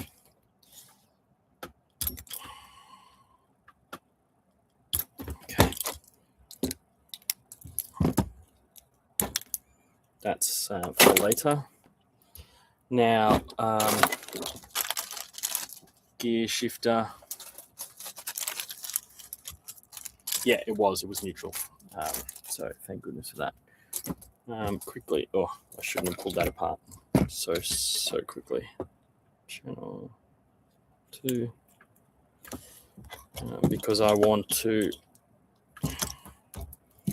just double check that this channel, what channel am I on? Channel 4 is the gear shifter, so just chuck that in like so. Power, where's the power button? Oh.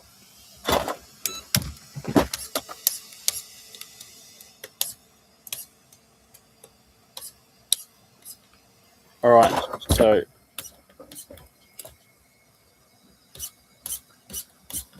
gear selector seems to be operational. So that's good. So next step. All right, let's put some stuff away that's no longer needed. This.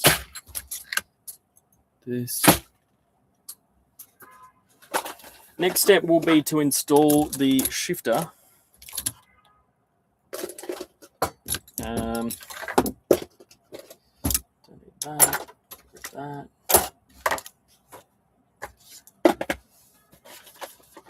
The gear shifter. Don't tell me they didn't send it. No, I'm pretty sure they did send it. I just put it somewhere. I'm pretty sure. Pretty sure. Come on. Emotional roller coaster. I mean, I've nearly died a few times today with all these things going wrong, but let's tidy up. Do a little tidy.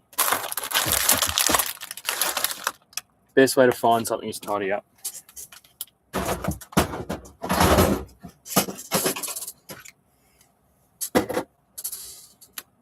I promise you I'm not normally this messy. It's just because I really wanted to get live and I couldn't be bothered doing a complete overhaul. Stuff I don't really need on the desk. Paintbrush for rust later. That's empty. Get rid of it. Microphone. Hey, this is a microphone. Let's see if I plug this in, will I sound better? How do I sound now?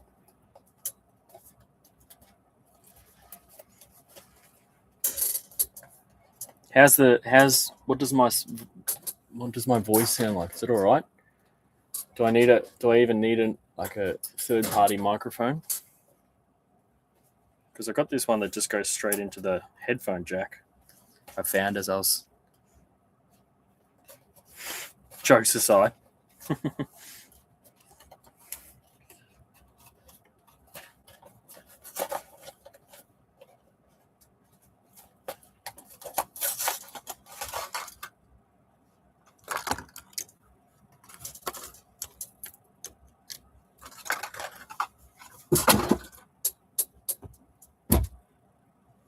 I'm usually quite careful when I'm throwing stuff away. I tend to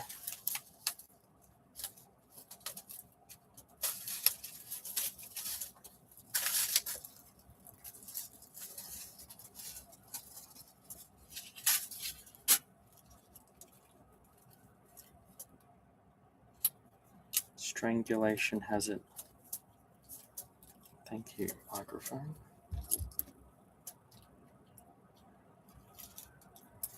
I mean, you find a bit of equipment hanging around that may improve your life. You may as well have a crack.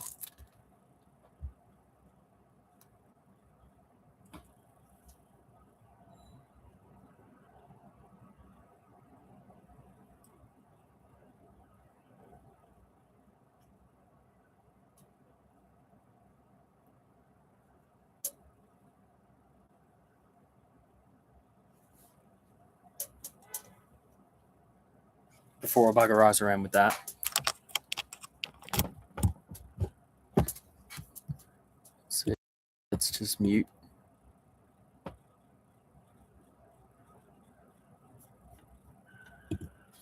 Has that changed the sound? Can you tell? Has the input automatically changed when I plug the microphone in?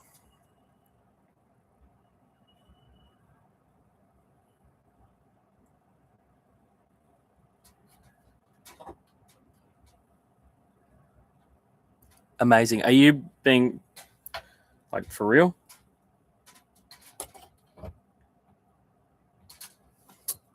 You see,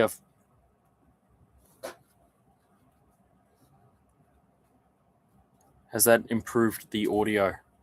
Sounds good. Has it changed? Like, can you actually change?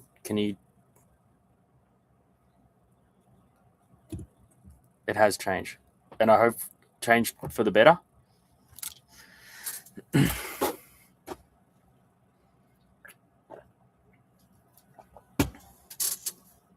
Hope so. All right.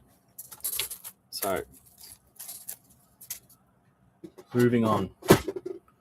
I have to find the little Ziploc bag that came in.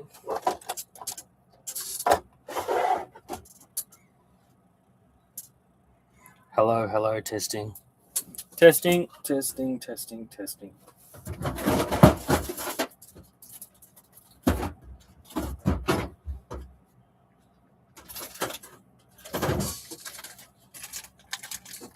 Look at the screen.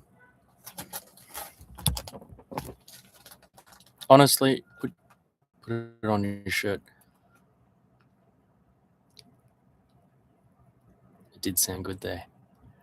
Then maybe it's still the input. Oh, it's fine. All right. Well, I bought that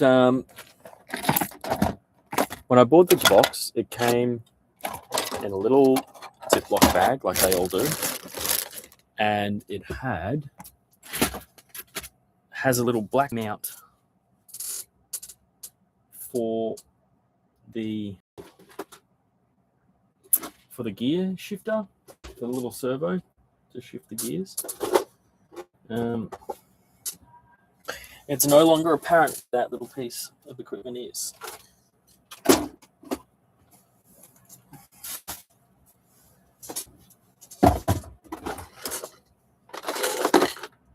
Not there. Put it in any of these things.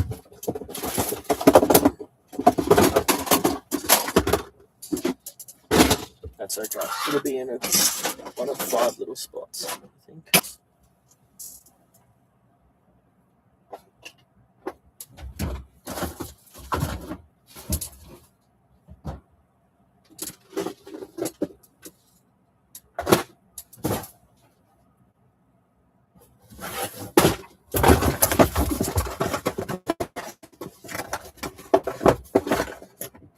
No, double check.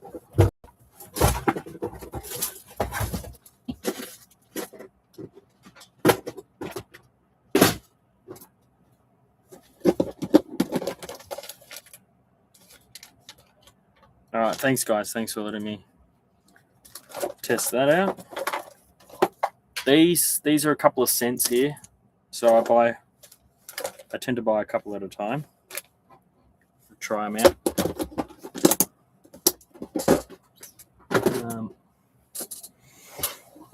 A lot of things are actually very cheap here when you start to learn about it. Not exactly keeping your warranty, but yeah, you can get your iPhone fixed, or maybe when they do the change your screen, the back for right. Just keep on it.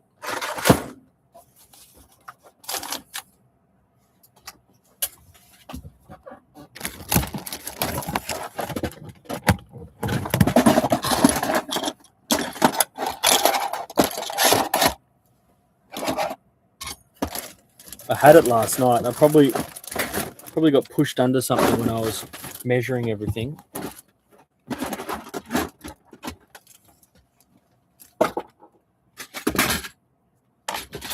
Throw away what you can when you can. It's so frustrating. It slows down everything.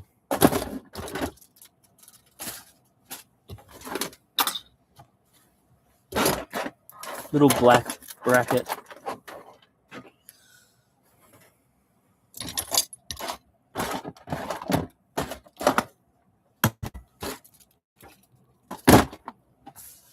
Nowhere to be found. Either way, okay.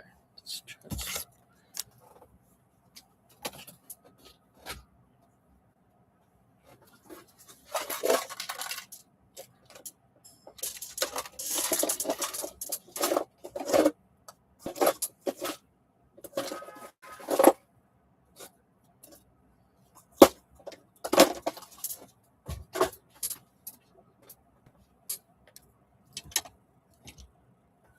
Oh, here it is. Told ya. Quickest way to find something is to clean up. All right. So now I just got to make sure I remember this. How this goes. So just copy this one, eh? Yep. So you mount it this way under the bracket with the pinion closest to the motor, and there are these holes here, right? And so we're gonna now I remember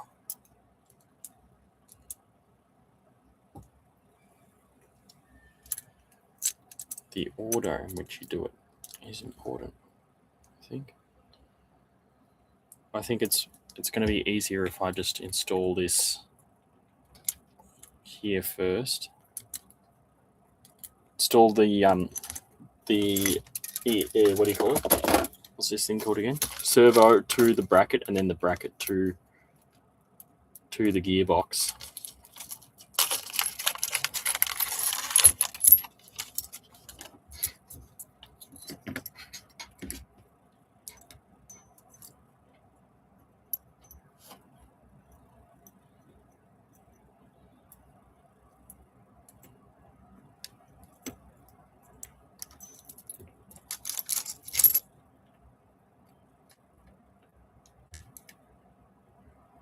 So these ones with the flat head, they're for fixing it to the car. These two little ones. There should be 4 of them, shouldn't there? Aren't there? These 2 little ones, and then these 2.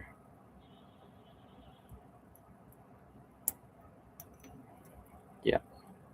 So these ones with the flange on it, and they're the narrow ones. They're the ones that fix the servo to the mount. Oh, wrong head.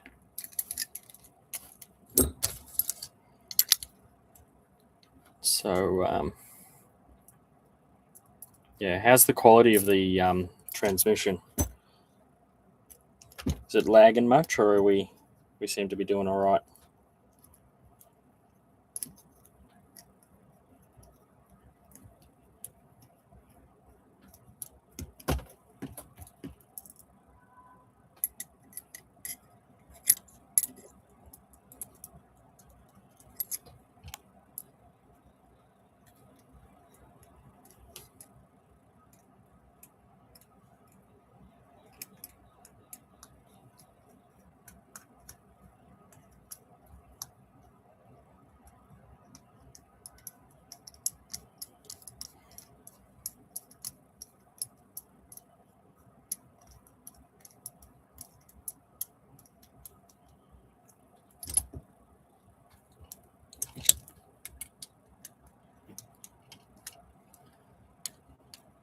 That's good. Thank you. All right, let's get this installed.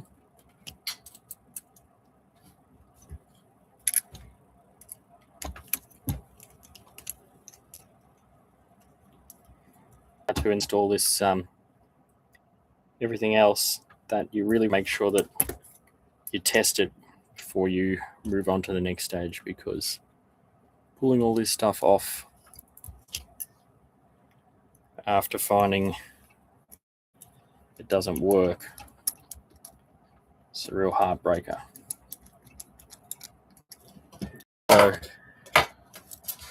there we go.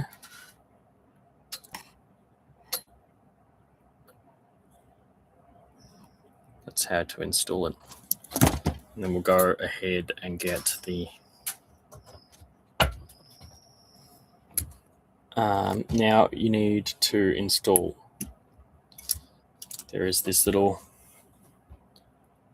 device. It has a little grub screw that goes into it.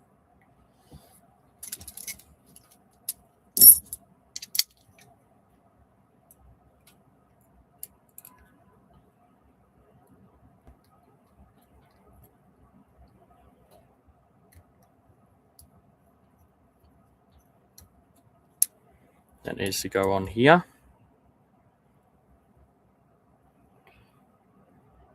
Now, I do remember I did it slightly differently. I think I didn't use the grub screw. I used... This is a very janky setup. You'll see why in a second. Change again. Hasn't broke much in the last 45. You know what? I really appreciate that feedback.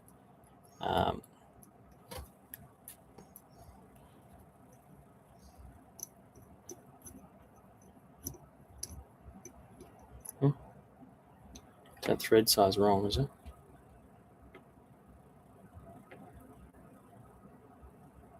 Needs to be bigger, is it?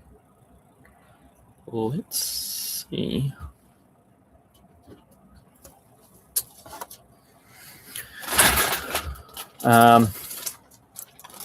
So the update with the this car. So the next step for that car is to have it be converted to a pre-runner with trailing arm suspension.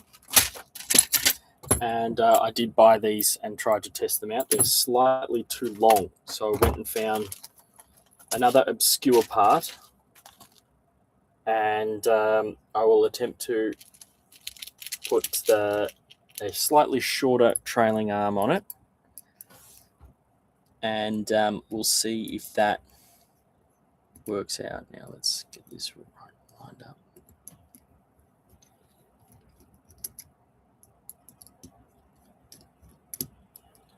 Yep. Okay. So that gives something for the servos. What are they called? Like the servo saver, the servo arm to hold on to. Since this is sitting right here in front of me, I'm going to steal this servo arm.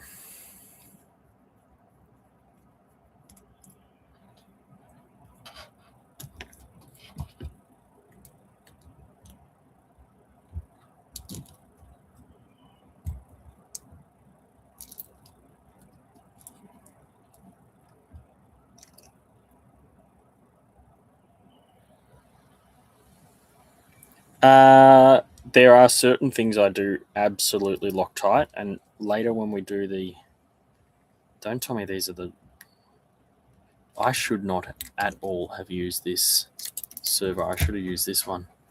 I'm going to quickly test this one and swap it over, because I just realized this purple one is Metal Gear.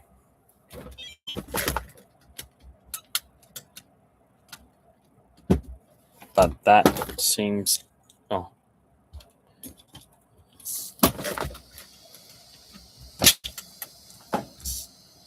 Okay. 100% changing these servos over, because I just realized that this one is plastic geared. Probably why it was half the price. That'll take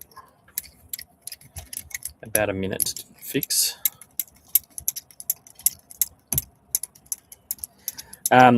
So there is one grub screw in particular that is stuck at the back of my mind, and that is the grub screw that holds diff in place inside these axles.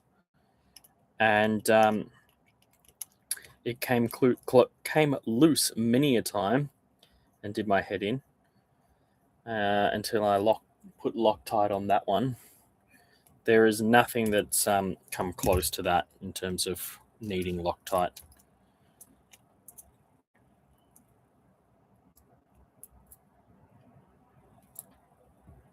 Yeah, that is rinky dink.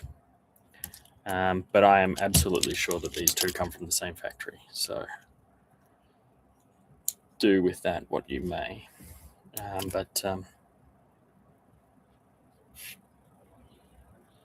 Rinky dink, that it is. All right, let's get this going. I really want to move on to the next step. I haven't even had lunch yet. It's like 2 o'clock.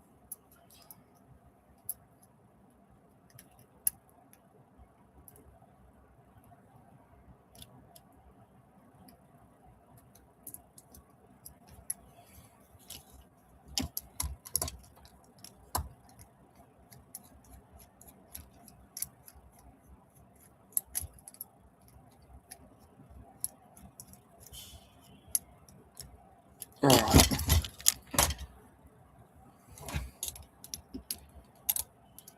You know, sometimes I see the time and it's getting away from me, and I start feeling like a mechanic at race day, like just trying to get the thing on the track before the green light.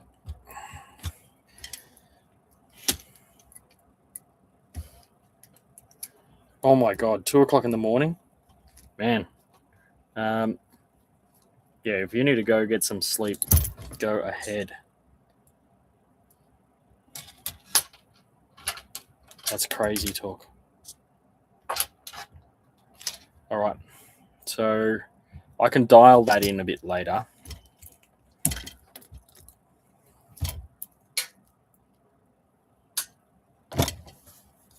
Now, next step is drive shafts. They're going to be a pain to do after the fact. So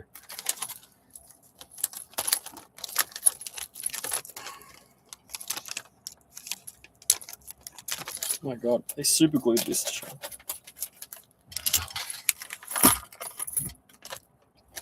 So these drive shafts, it's very important that these are used because they come with these little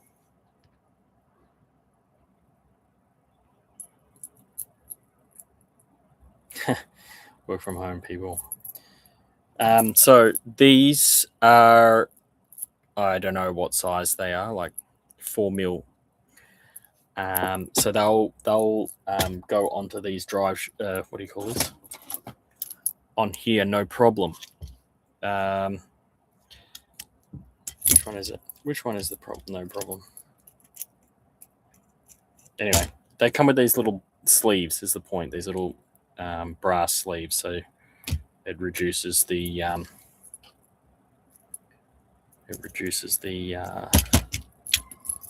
diameter of these. Work from home. Me too. So yeah, let's get these fitted. These are a little bit of a pain to get seated properly.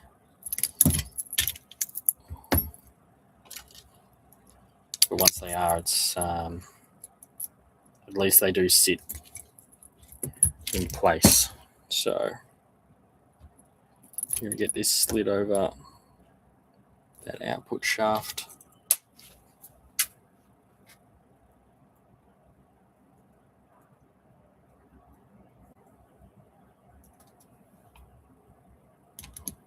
Grub screw in. I thought I ordered black ones. Sometimes with this sort of stuff in China, if they don't have a black one, they're going to send you a silver one, and you're sort of just expected to be thankful you got one at all. So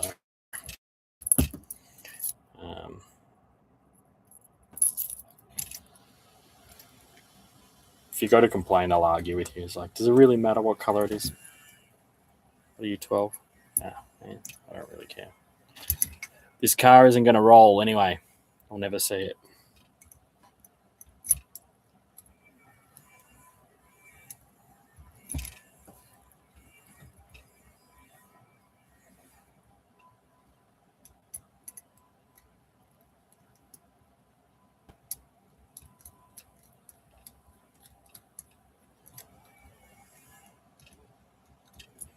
All right, drive shafts are on. A car is forming from the mess. Now, next stage is the fun part, where it actually starts to feel like a car. So back over to Phillips.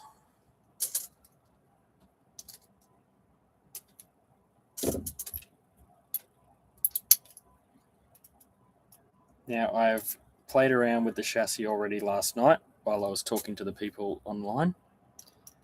And I'll show you what I've done. So I installed this bracket. It's the metal version of the plastic one that was already there. Just a lot more strength and rigidity. And then these little brackets here, I put them on for suspension mounting options. So that was all that was done. Now, when you're installing this,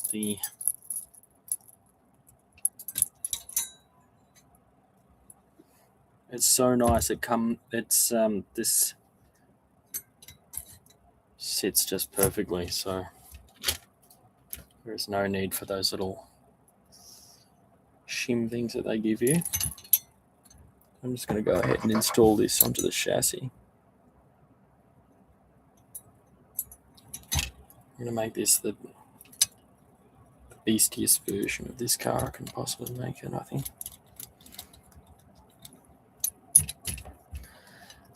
Did you get some fancy front and rear axles? Just you wait, mate. Just you wait.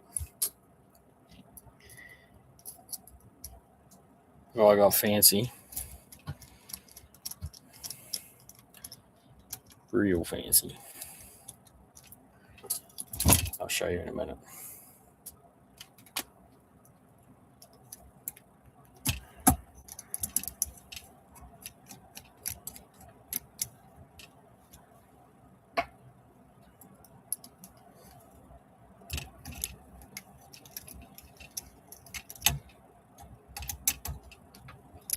All right.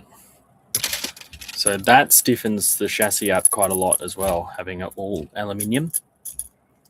So that's pretty cool like that. Yeah, so there will be a few challenges in terms of getting the wiring right, but we'll leave that till later. So yes, now we can talk about the axles. These are the beefy metal versions with the portal axle, which I am about to pull apart, clean down, and double check also the oil. That little thing always comes out. It's so annoying. You must be aware of that. But anyway, I'm going to open it up anyway. So yeah, we can put the chassis aside for 1 minute now. All these extra bits are nice to have. I'll just put them in here. I would love a bite to eat. We're going to have to... I was going to reheat some leftovers, but I think I might have to order something so I don't have to spend the time doing that.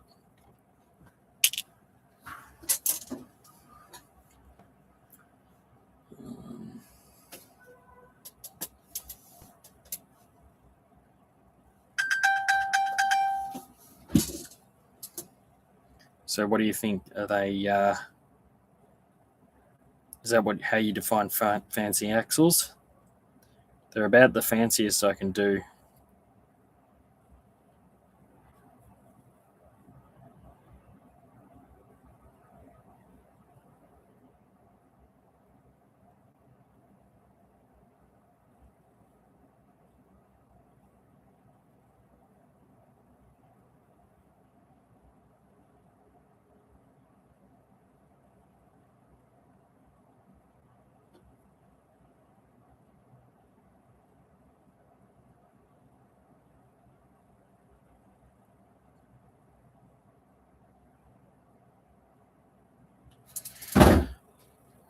Yeah, portal axles are fancy. These are the MN ones, and honestly, they have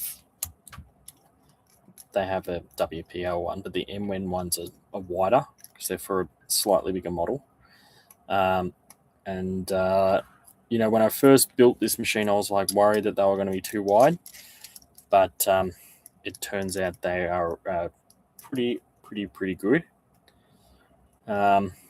You could even ask it to be a bit wider if you thought about it, but yeah, I'm going to pull these portals apart, check all the grease, check the orientation of the drive.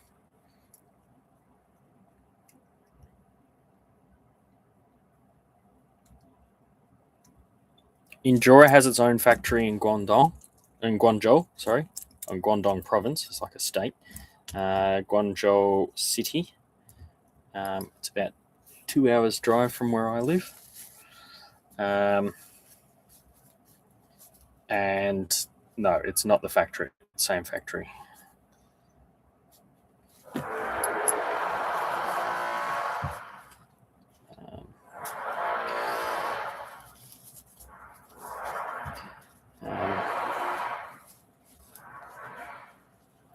Meus have their factory just down the road from here, about an hour's drive. But these sort of products tend to come from like not very official style factories. How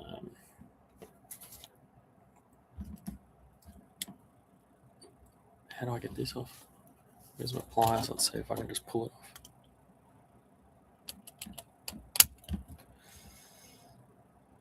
Is there a grub screw in that or what? I thought that just was supposed to pull out like that.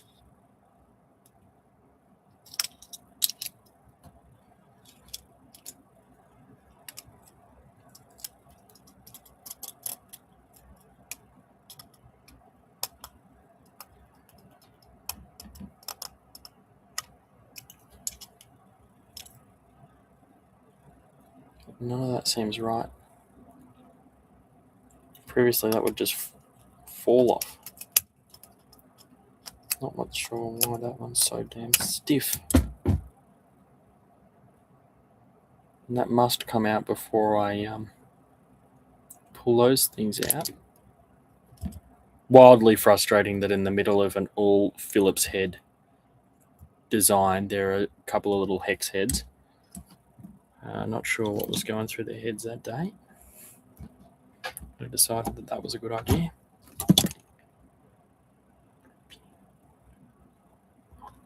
And that is, get rid of that before it confuses me again. These are no longer necessary. Bit of a tidy up necessary here. Okay. So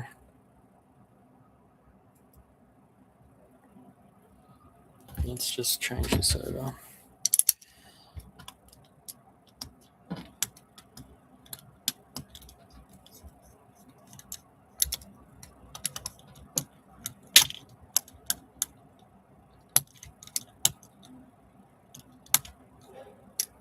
Yeah, I have no idea why that. I think it's just stiff. I think it's nothing crazy. I think that's just. Let's see if that that puller will work. Where's that gone?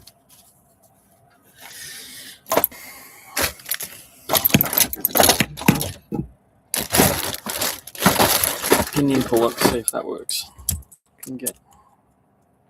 Nope. Doesn't want to fit.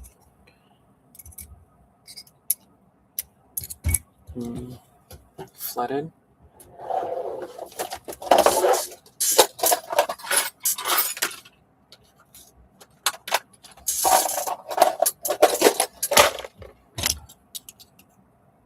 But having said that about what was I saying about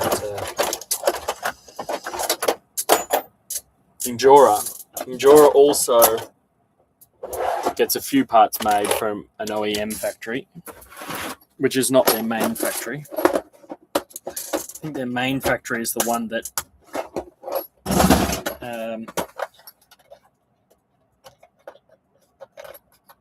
does like all the really cool axles and everything, but a lot of their, I think their, oh man, this really does not want to come apart. Let's go take the other side off and see if that's going to make any difference.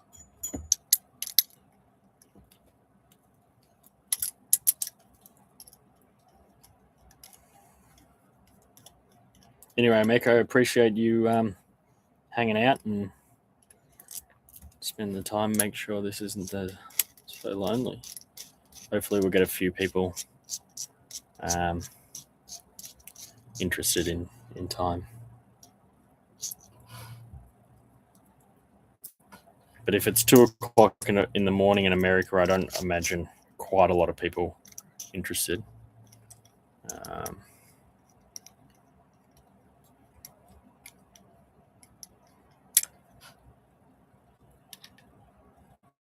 But if where you live is 100% the opposite, they're telling me that I might need to be up in all hours of the night to attract the right audience.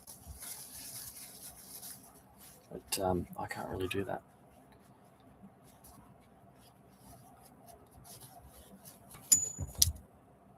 So let's see if this will just come off. This one's also super duper tough. What the? I've never seen them so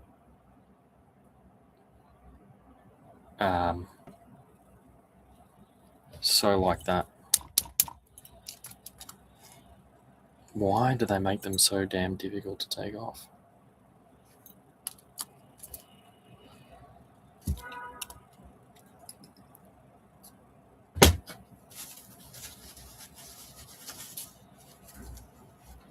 $11:30 p.m. Well, yeah. So West Coast is 4 hours behind. Yeah, East Coast people are asleep. All right. So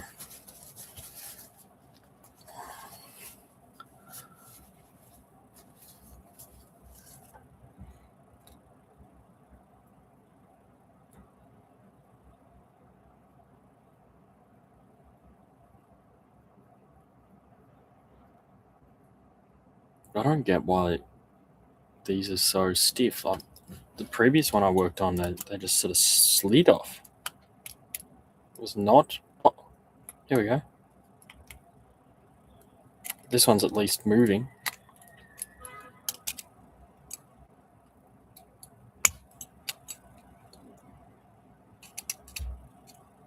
$8:30 in the morning. Well, I'm not sure who's getting up at what day is it for you? Because it's Monday here. Monday afternoon.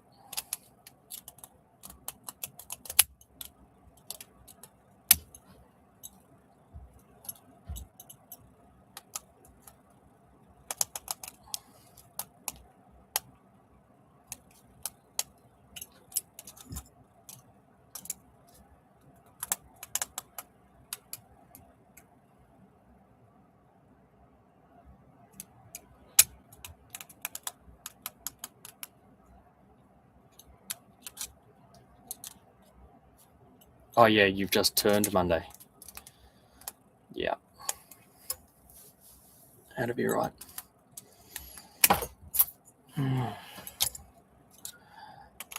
Well, this is the strain. Like, my previous experience with these gears has never been this difficult. And yeah.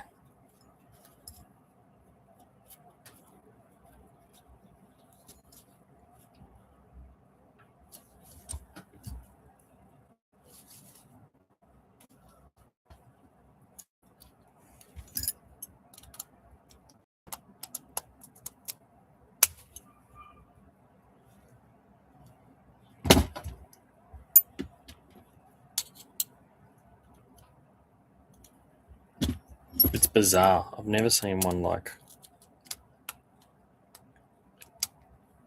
so difficult.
What?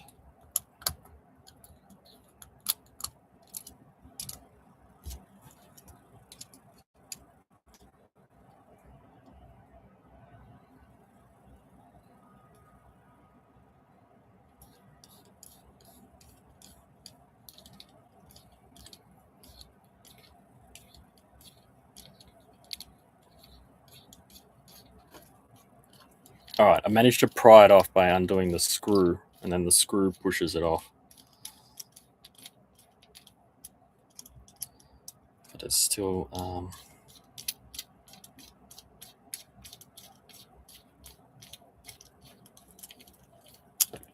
There we go. There we go. All right. So put these to one side. That's all going to go on later. All of these bits. Do it all last. Don't lose any. Keep it all together.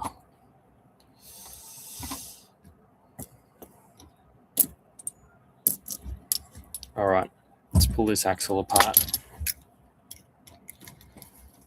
Check the grease. I'll show you that grub screw I talk about Loctiting. Although I have no idea where my Loctite is. Oh, there it is. Maybe it's over there. I can see it.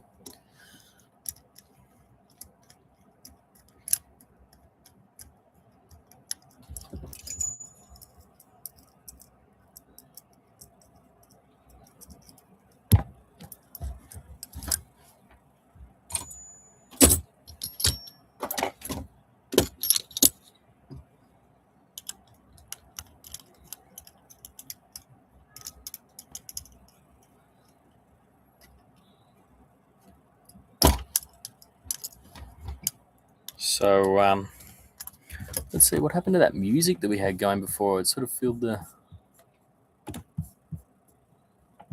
Go back.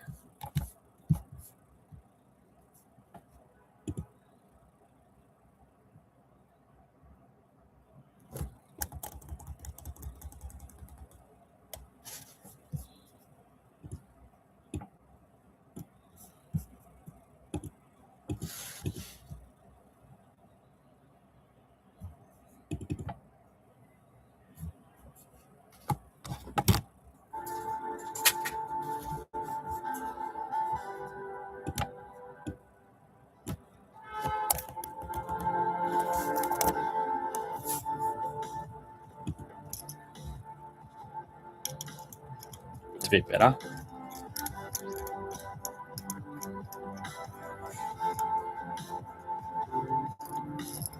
There's a lot of copyrighted music I'd rather be playing, but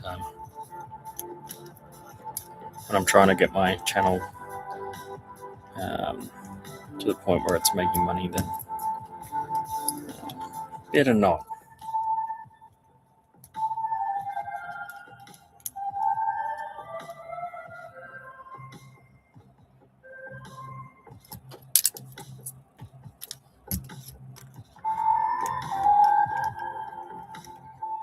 So I'm going to break this this right down and open it up. Take a look at the bearings, the gears. Grease them up. Make sure that that little grub screw is securely fastened. Look at that. That's what they give you. That's inadequate if you ask me. And it's that little grub screw. If you're looking at the screen now, that little grub screw in there, that's often nowhere near tight enough. And when you're putting, 2-speed gearbox, a lot more pressure on the drivetrain, that can often be the first thing to let go. And you saw how much it took to get down to that.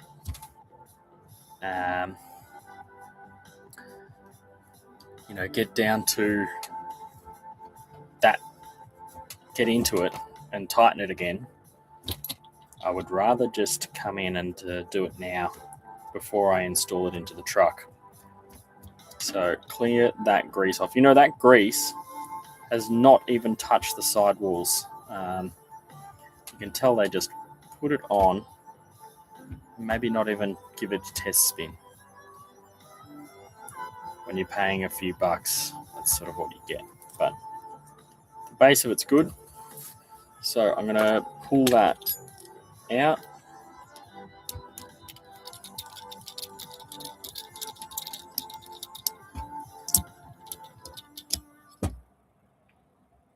So there is the grub screw. I'm going to very gingerly put that down. Get my little bottle of Loctite.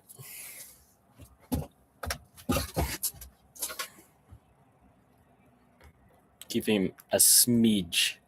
I'm talking next to nothing. Oh my God, this Loctite's been here so long it's gone like syrup. Alright, it's going to need some cleaning. What do I have here? Cleaner.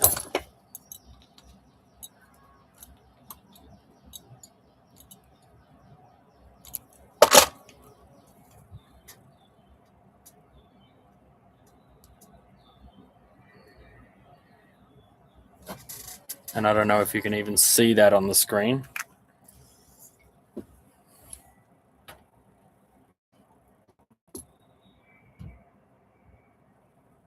That little dollop. Is that clear? And I'm going to put this back in now. Very, very gingerly. I'm going to do it as tight as I possibly can. Okay. And now we are off to the races, boys. So clean this up, put some grease in there, do it up again, and yeah.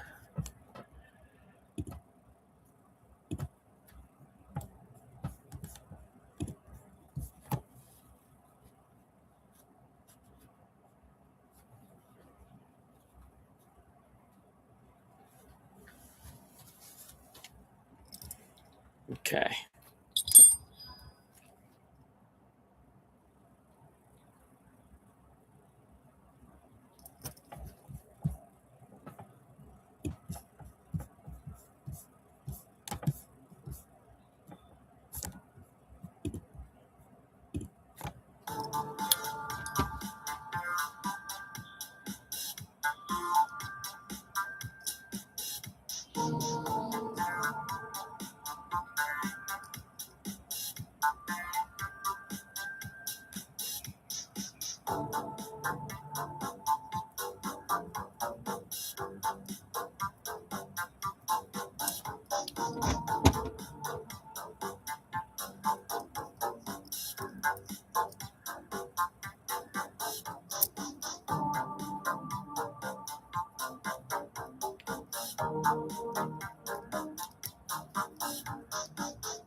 So, Mech, are you working on your cars at the same time?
Okay, now it's time to put these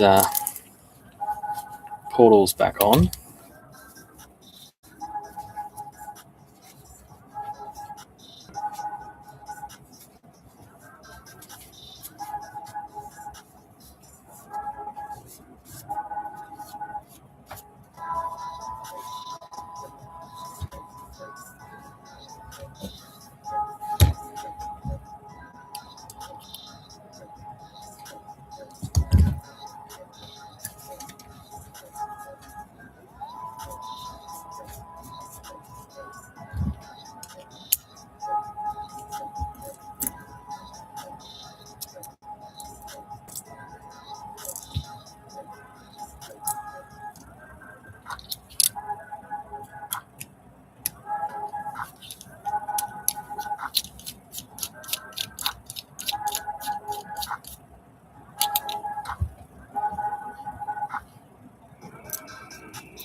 All right, we're going to have a quick lunch break.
Okay.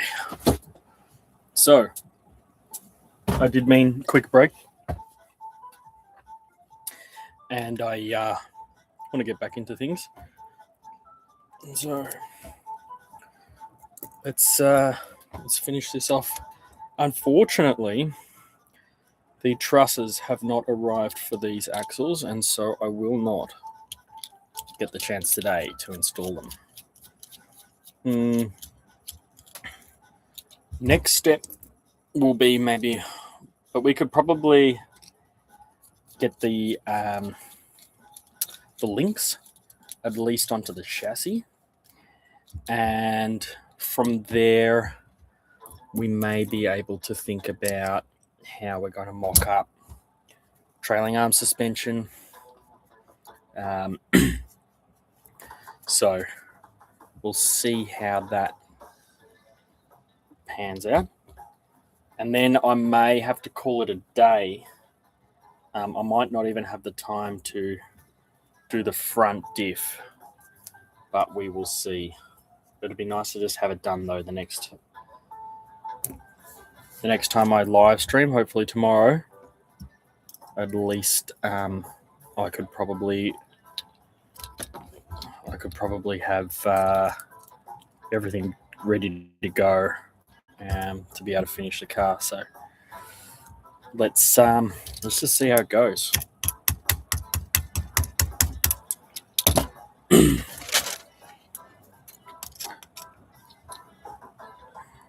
I've never ever seen these gears this stiff though. Never seen them this.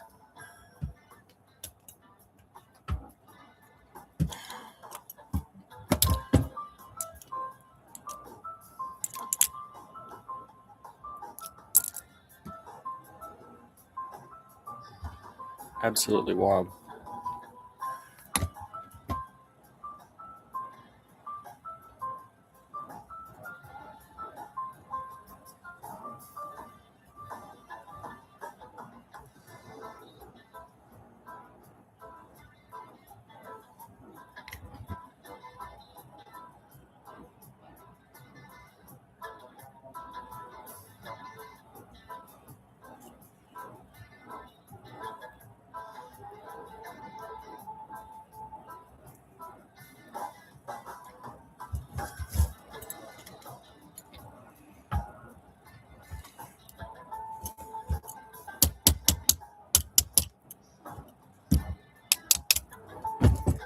Okay.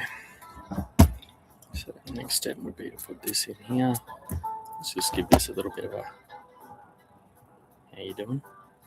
With the grease.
Get rid of all the excess on the outside, all the excess grease that overdone. All right, we'll just test that.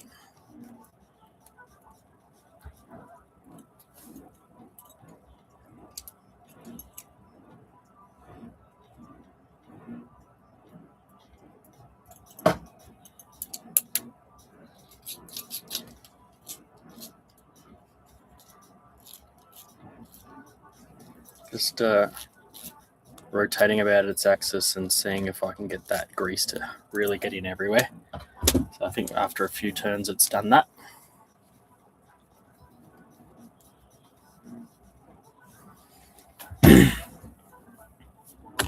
Okay, so that's the rear one. We can think about how we want this rear to end up. So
all right, now let's I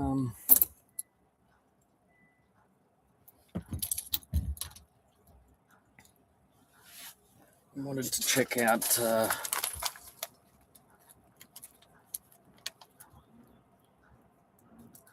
these links.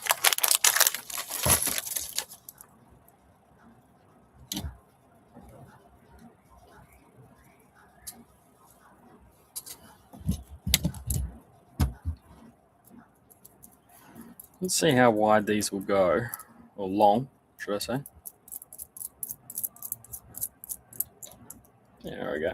We found the end.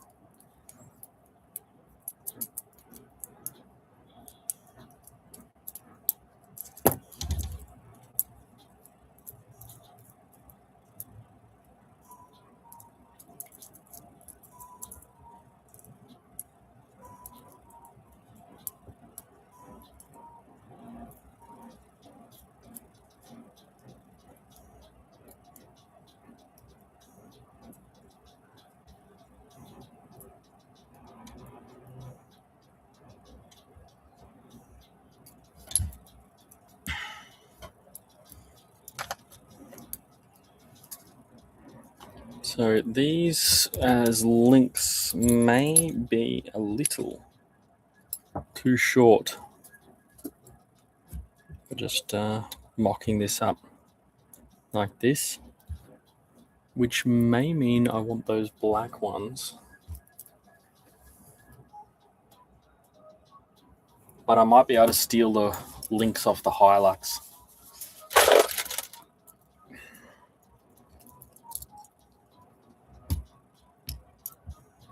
Even these feel like they could be a little on the short side. These have also been thread locked.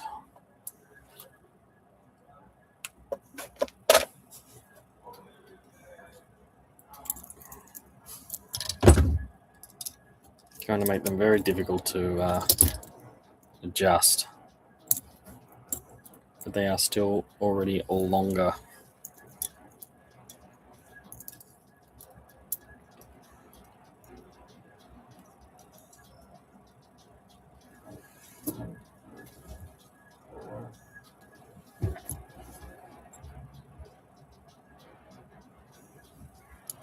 So they are not going to work for the as links. On the front though, 100%. I think I can get these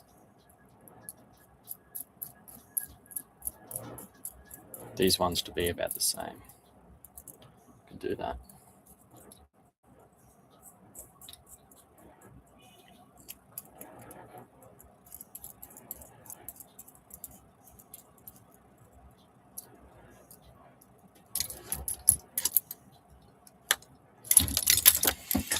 So,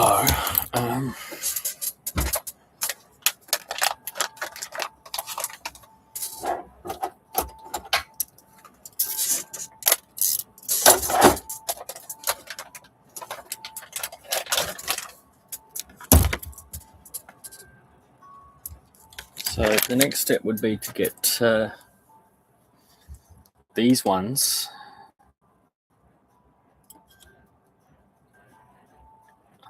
I just want to see what it takes to take this off. I mean, you saw how much work it is to get them pulled apart.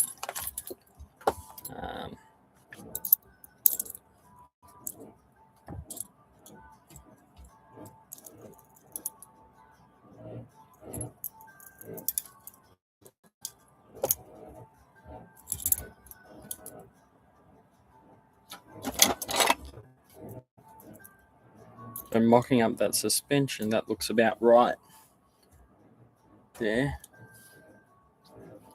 So I would be looking at some longer links. I'll have to look into that. Just for the rear, and then the front I'll keep the same. Front, I'm going to have to do this next, just to make it as smooth and buttery as the rear. And then we're going to have to look into whether or not we can. I'm going to modify this.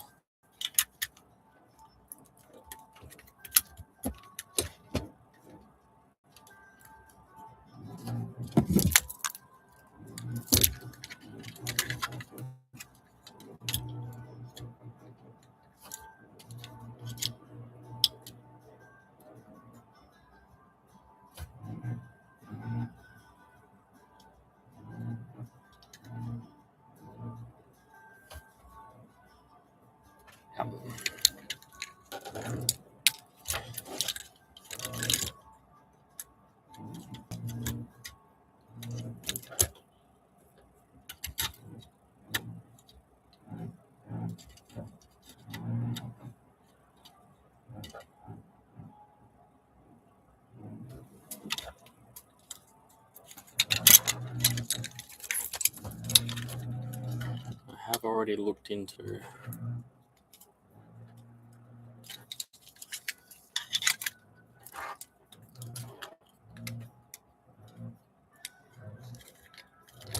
this a little bit.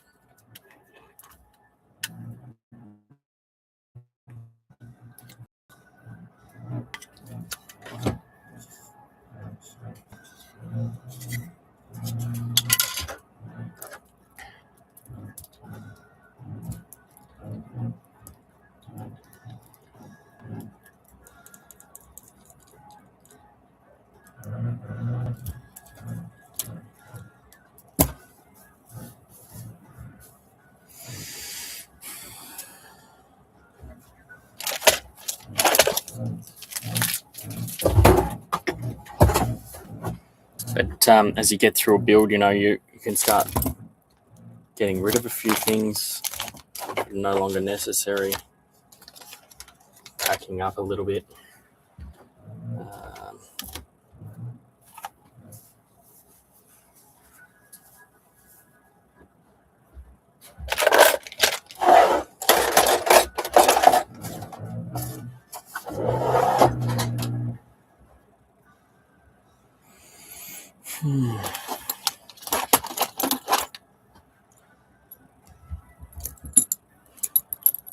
I think perhaps I should just bolt these on and say, well, I've committed to using those. I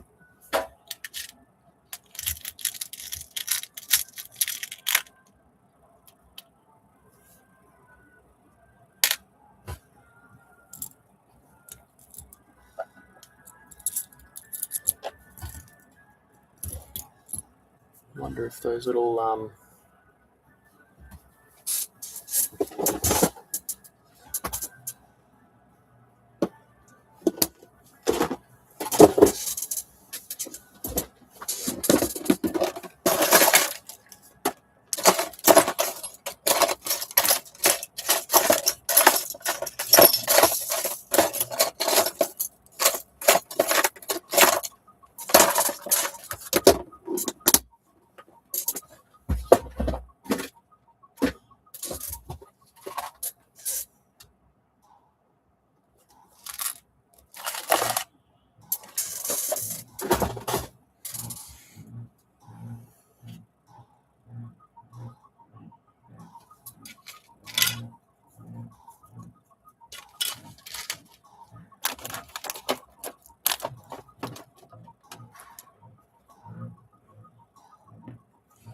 now there are these things as well.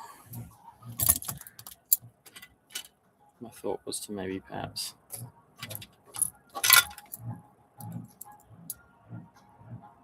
put them on there.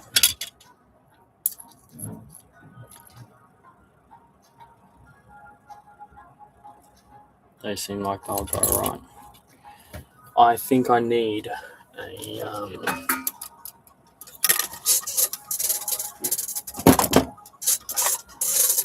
a I need a whole box of these things.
Hello, Sniffles, you're back.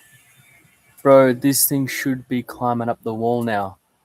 Are those the new chassis rails? Yeah, so, well, new. They came with the chassis. I mean, they came with the car with that double stamped design. Double stamped.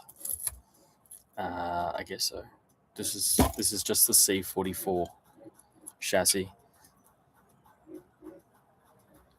How similar are they to the 54? I don't know. Excuse me, I was just looking up. I wanted to order some spare parts. So I was just on the phone looking up C54. I just pull up some images, see if I can give you any indication what it's.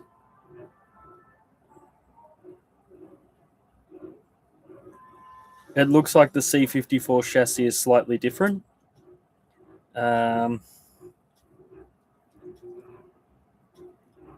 it's slightly different. I'm just looking at this image here.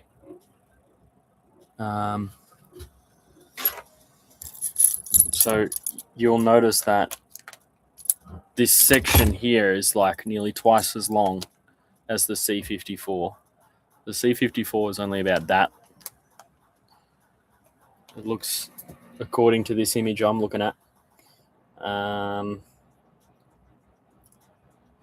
it might make your front links might be slightly longer. Hey, what happened to those axles? There's a truss on here. I wonder if that truss will fit on there.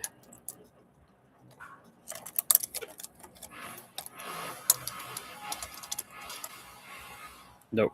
These trusses are smaller. Yeah, they're smaller. That won't work.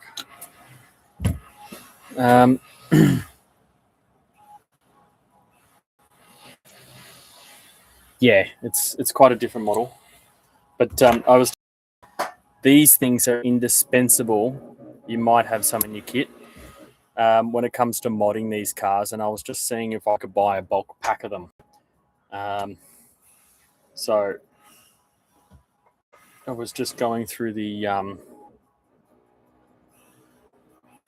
asking some suppliers.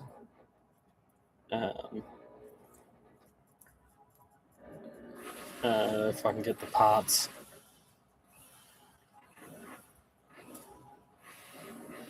I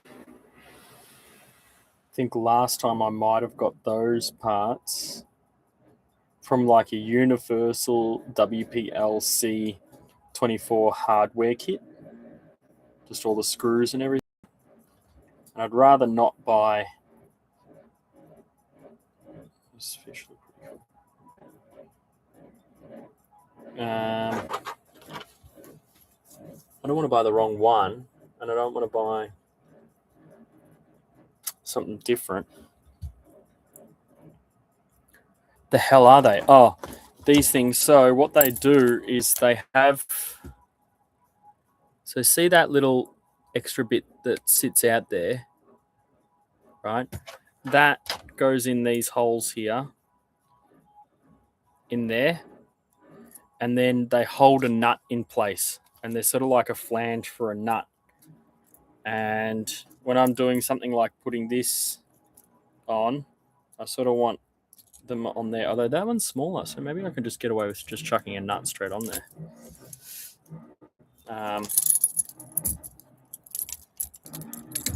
But on the other build I've used quite a few of them.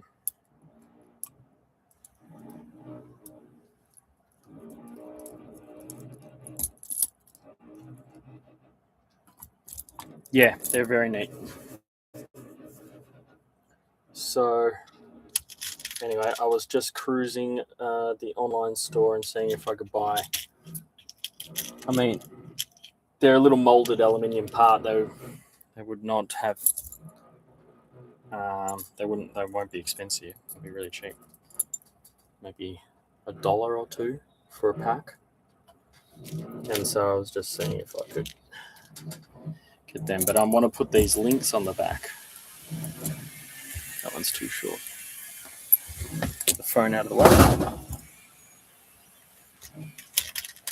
And yourself, Sniffles, what are you up to? What time is it for you?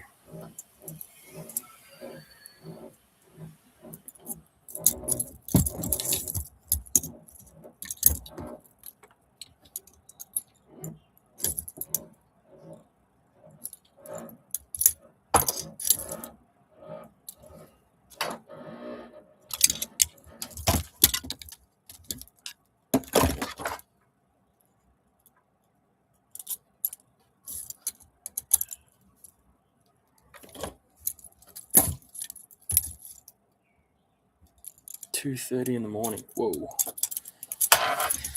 Nice.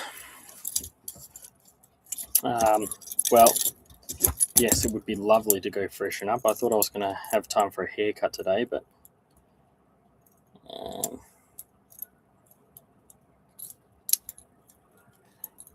absolutely.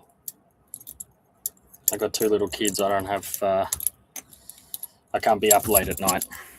No, sorry.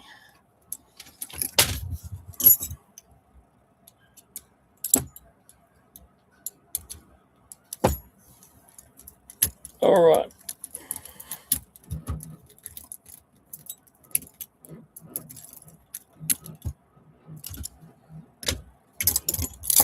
Pre-runner style with this, with suspension on links.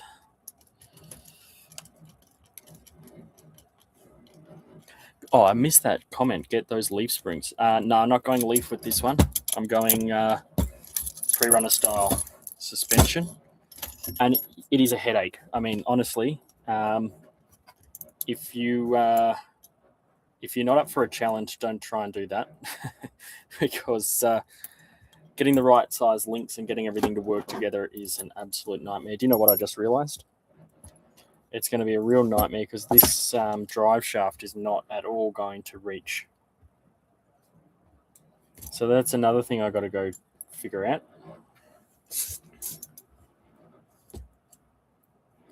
I mean, I can screw the links to this hole and run it sort of along the chassis a little bit. All right, I'll try that.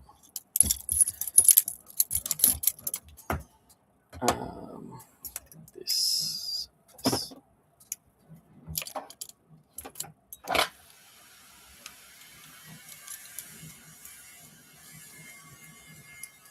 Yeah.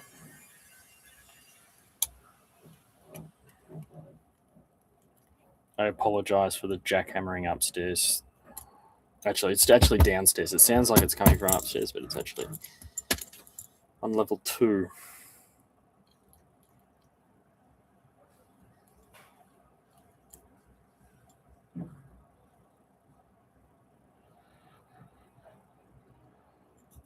Further up front.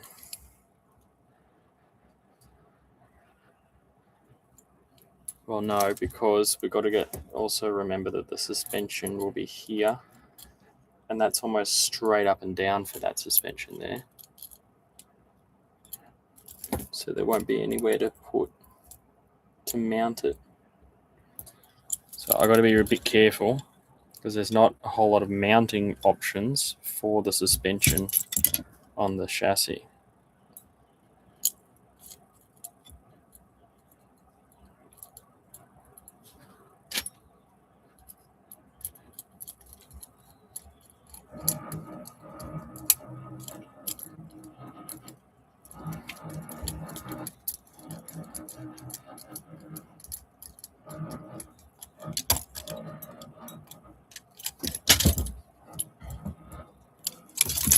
But that's what I was suggesting. But then you mount the suspension here. I'm sure I can have it going straight up and down, right? But I don't know how much that'll give me in terms of and where else I could mount. Sorry, I should do it way closer to the screen. Get this computer a bit closer. make everything a bit more visible. But, you know, it'll be sort of just like, as a mock-up, it'll be like that, which is not a whole lot of movement, you know. So, just got to be mindful. And sure, there are things like drilling holes and whatnot, but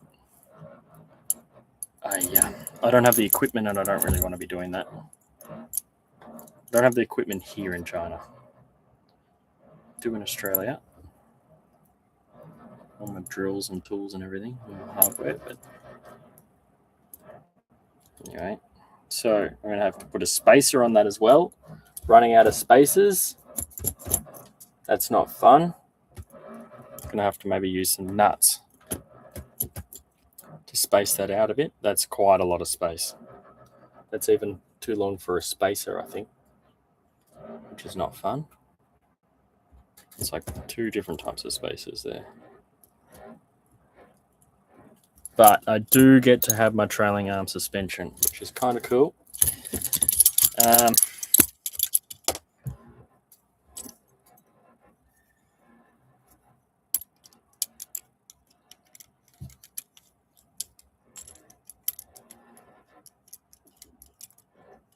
So Sniffles, are you working on RCs while you're sitting here watching the live stream, or are you doing something else?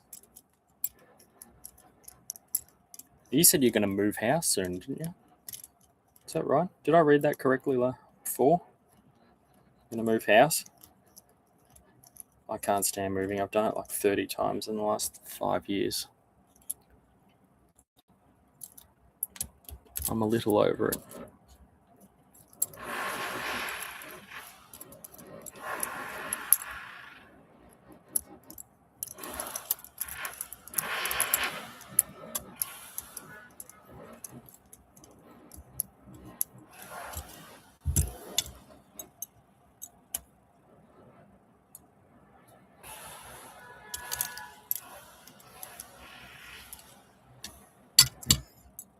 Yeah, I'm in China.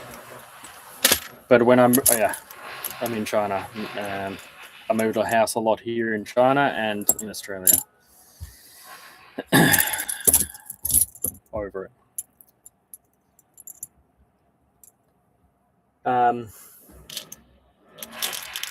So,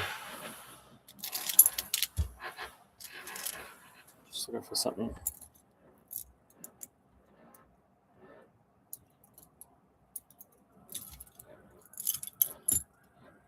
Work? No, I can't work here because of my visa, but just living here.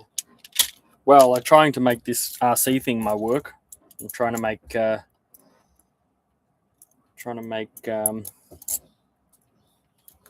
work. I hope that I can get this channel monetized, and then I can sort of do this for a living, and then I can maybe get some. I hope I can get a sponsorship or two.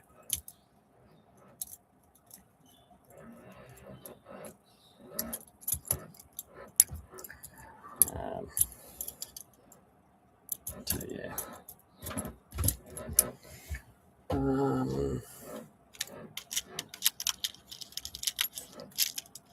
Maybe make my own brand while I'm here. Start selling stuff globally. See if it works. They're all threaded, so I could use.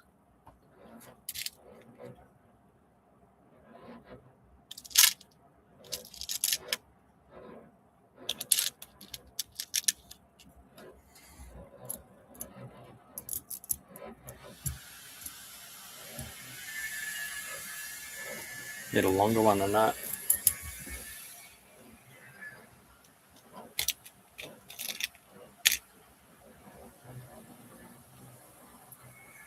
How about yourself? You working?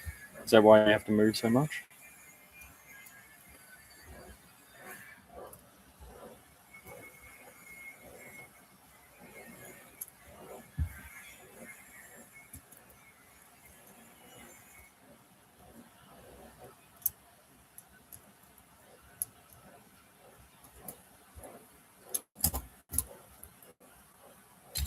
Good idea. Me too. That's pretty cool. That's the most pre-runner thing I've ever made. There's some teething issues, but we'll be able to get past them pretty quickly.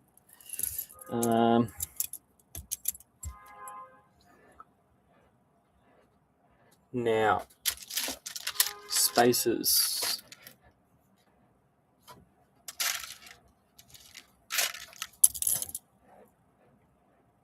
I need to buy more of these.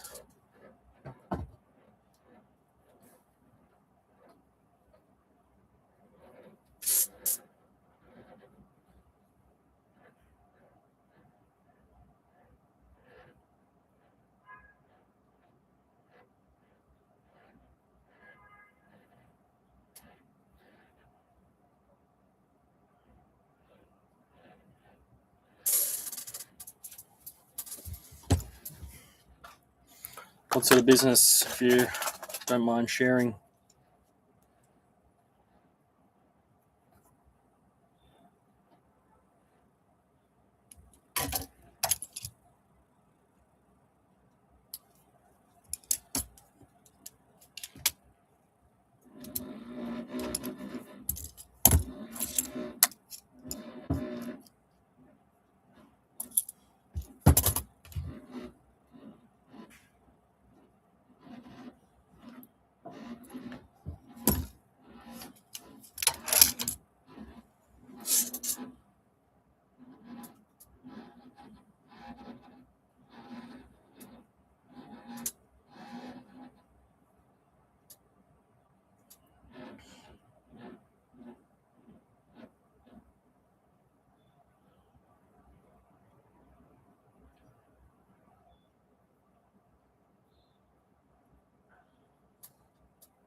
Oh yeah, nice. Make RC parts. Too much plastic in the cars nowadays. Well, yeah. I think the margin and the pressure to make money is really high.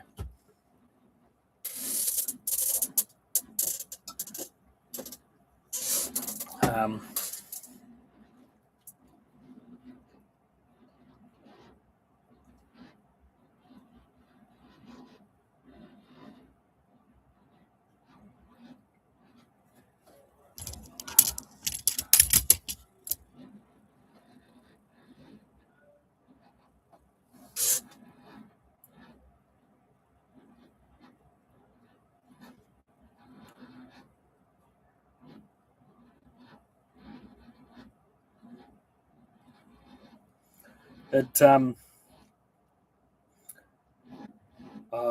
mean, you can try on that.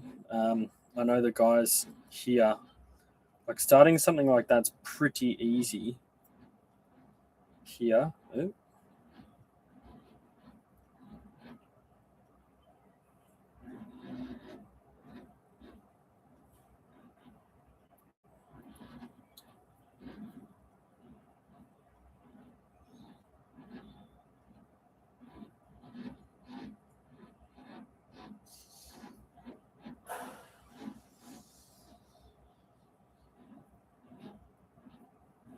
Sorry, I'm just trying to find some parts. Are you?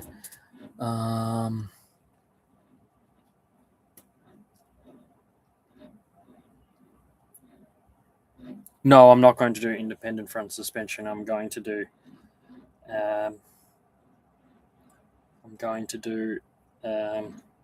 solid axle.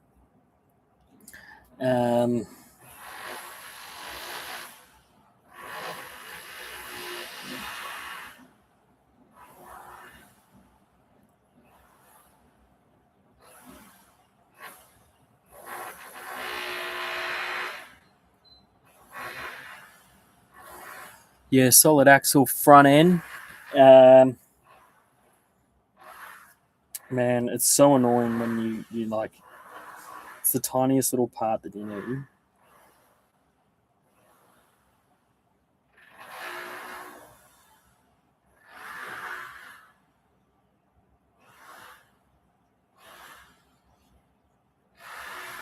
I think I'm just going to buy another one of those nuts and screw set.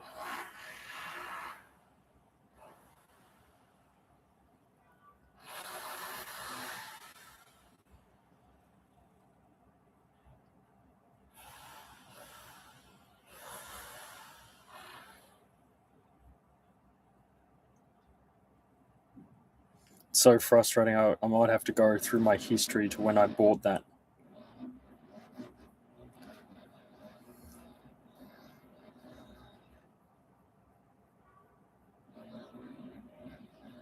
You can.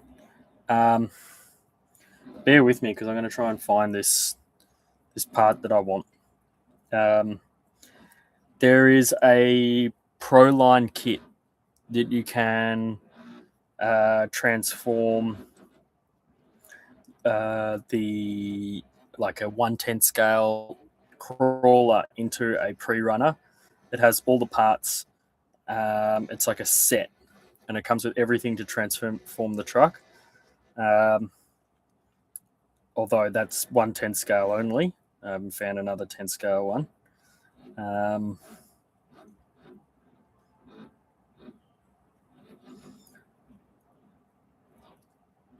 Roll cage as well. There's one called D1 RC.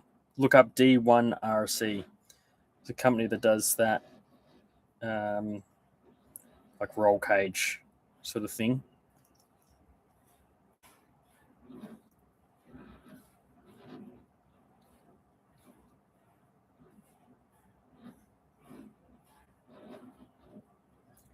But you know, maybe they don't. Maybe they're not online, and I'll tell you what's going on there.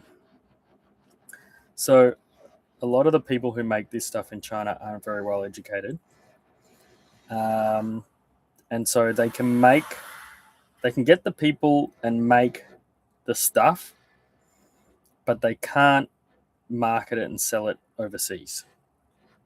They just don't have that. I don't know what it is. I don't know what's holding them back, but they can't seem to like sell it overseas, and except for a few of them like Endura and Meus and a couple of other people, right? So here we go. WPL MN. This is the thing I want.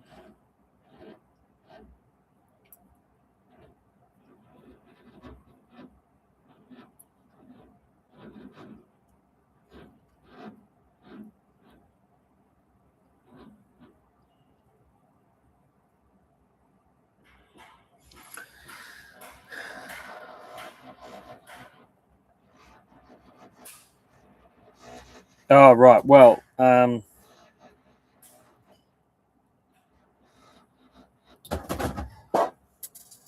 you could. I mean,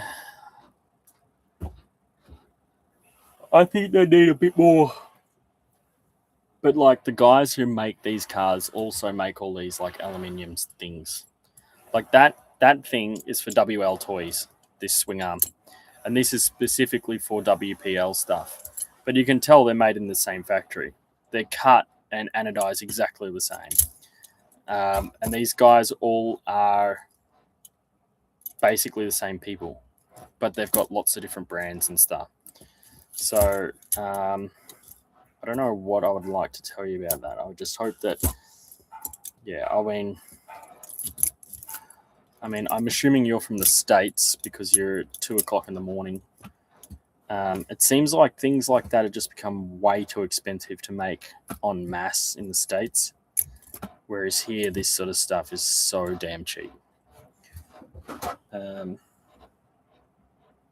This whole set has cost me less than 150 Australian dollars with all of this upgrade stuff, all this stuff. Like it's so damn cheap. So I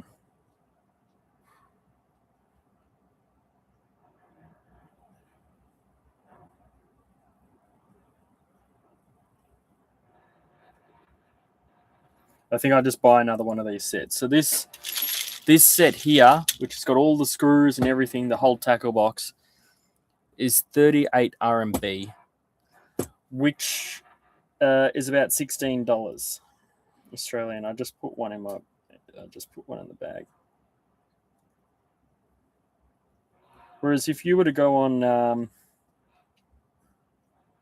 don't know, Amazon right now or AliExpress, I'm not sure if you'd be getting it that cheap. You might, but they sort of know that us foreigners pay more for stuff.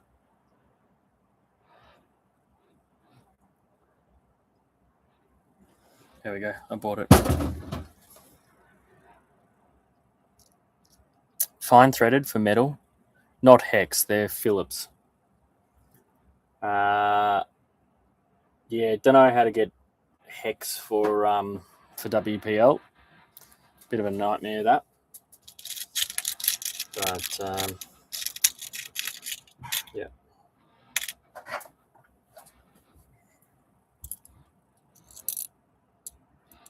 Is that the same one? I don't think it is. Oh yeah, it is.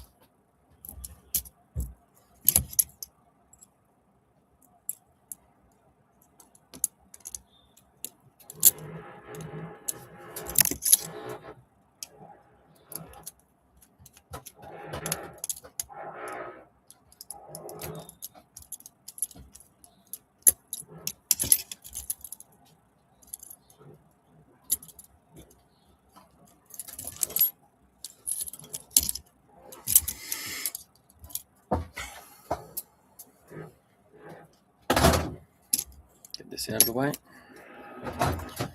So yeah. Now I might have to stop soon because I've got to go be a dad soon. But we'll see if we can get this sort of just put together at least and in a stable position.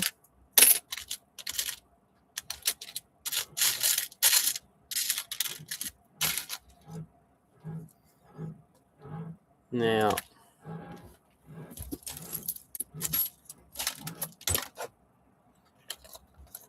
I feel a bit chill after I bought that pack because, you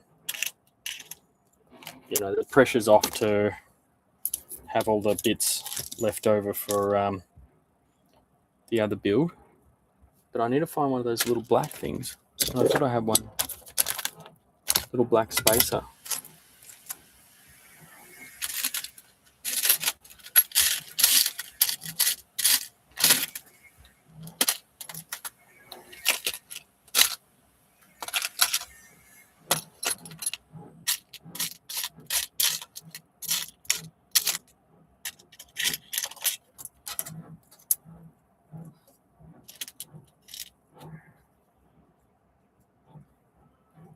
I had one sitting around, unless that was the one I used, but I thought I had one of those spacers sitting around. I can't have one and not the other. You know what I mean?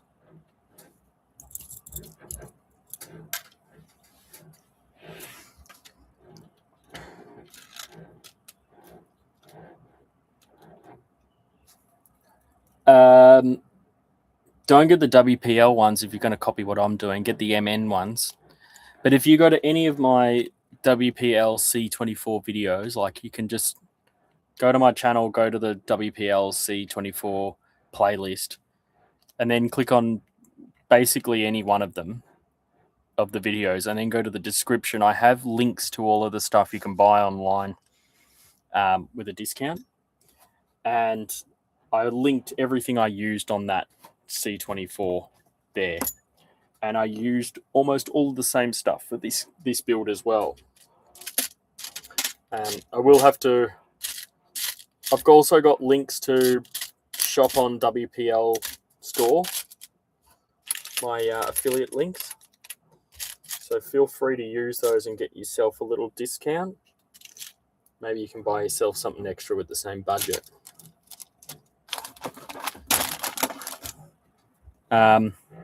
These are clearly not like the scale Toyota looking diffs.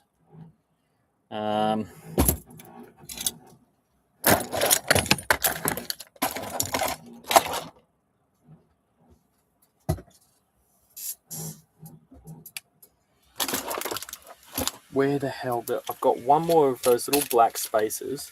I know I've got it here and I can't see it. Very, very frustrating.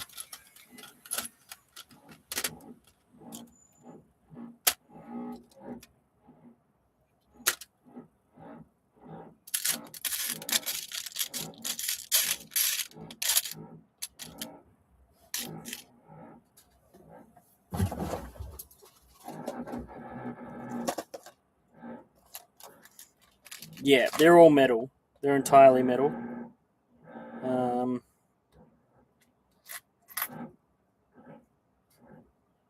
Just looking for that spacer. It's a little black one. I had one earlier too. And I don't know if that was the one or... Those things always come in pairs, so I'm just... Let's see if I can use this. Just keep the show on the road, you know what I mean? Don't want to fill around with it too much. It's probably not exactly the same, but it'll last until it arrives. I'm still new to them. I just want to know about those diffs. I'm not planning on spending a lot, just having some fun with the silly car under those plastic. Under the plastic square. Plastic square. Huh? Under the plastic square. On my desk? This one? These are about the best you can get. At the back of the car. No.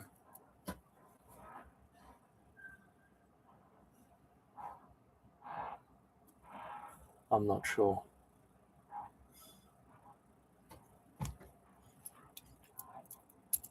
Not sure what you mean.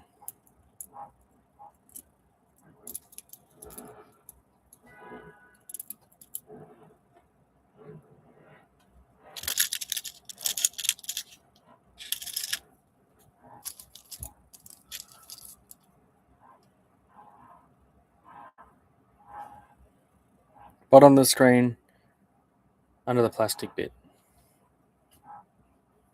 This.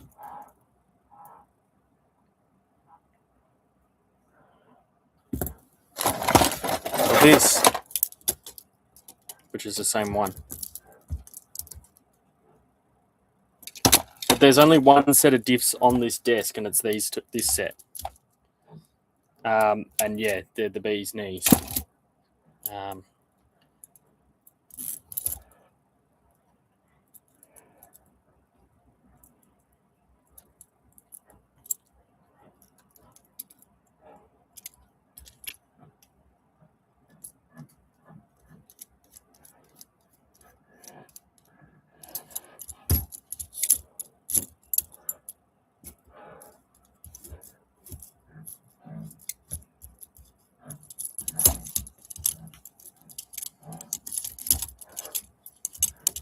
It's taking shape a little bit now.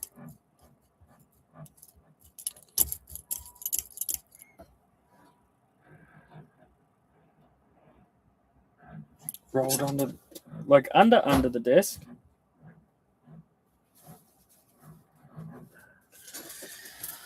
Small washer.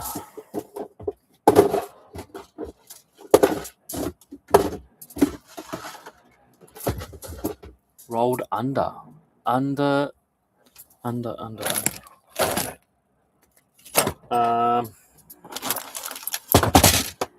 Oh.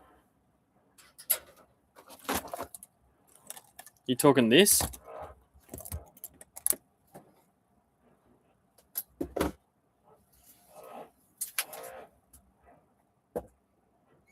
Opposite the chassis.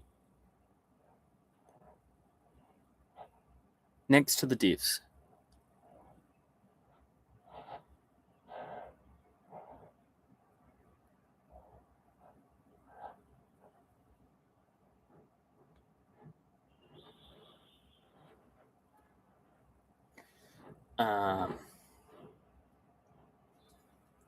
Diffs, differentials, axles, right?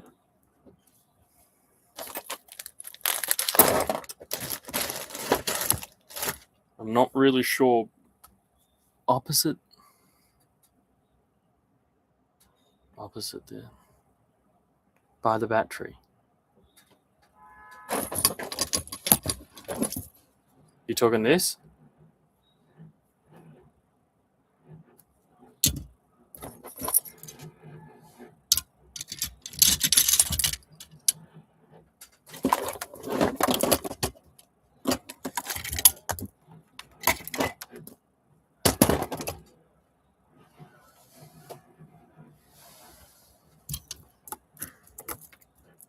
These? There are no more diffs.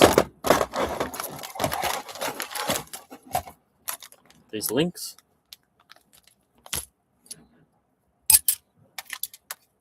There's the plastic square thing. There's the other plastic square thing. It's my mouse. Electronics.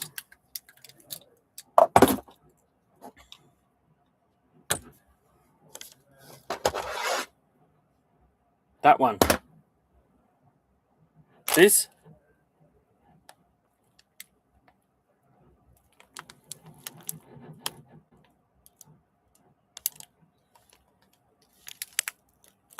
You're talking about these? Because I wasn't looking at the screen. The thing that holds the old ESC. The thing that holds the old... Yeah, this.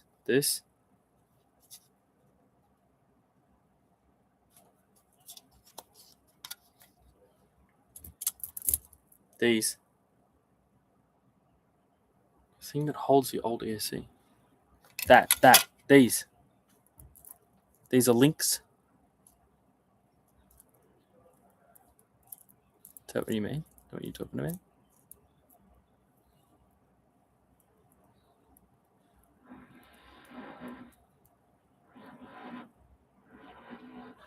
Yes? No.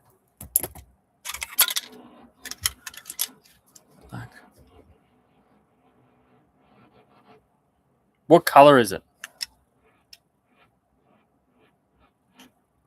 These. This. It's an aerial for my Wi-Fi. No? I was holding this and then you said, it's in your hand. This? Yeah, the plastic thing in my hand, yeah.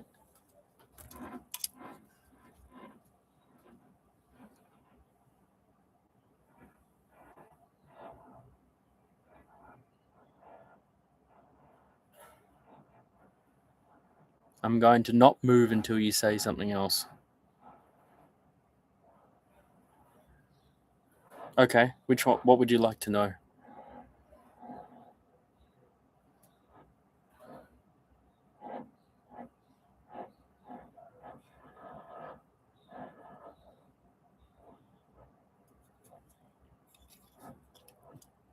I'm just going to scroll up the chat and see how this started. Still new to them, so I just wanted to know about those diffs. I'm not planning on spending a lot, just having some fun with the silly car. So, what would you like to know about these? I figured what you were looking for possibly right underneath. Oh, okay. Thank you. Thank you for your attention to detail. I don't know, but I think we're past it now because I found something at least to create a little bit of a space on that suspension. The next step will be to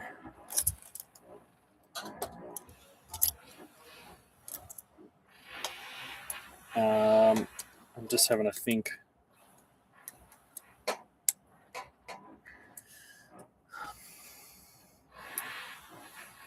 I'm crazy. I have no idea. I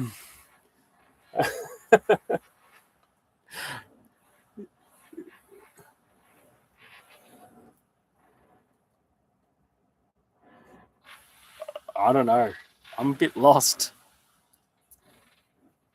It was a journey.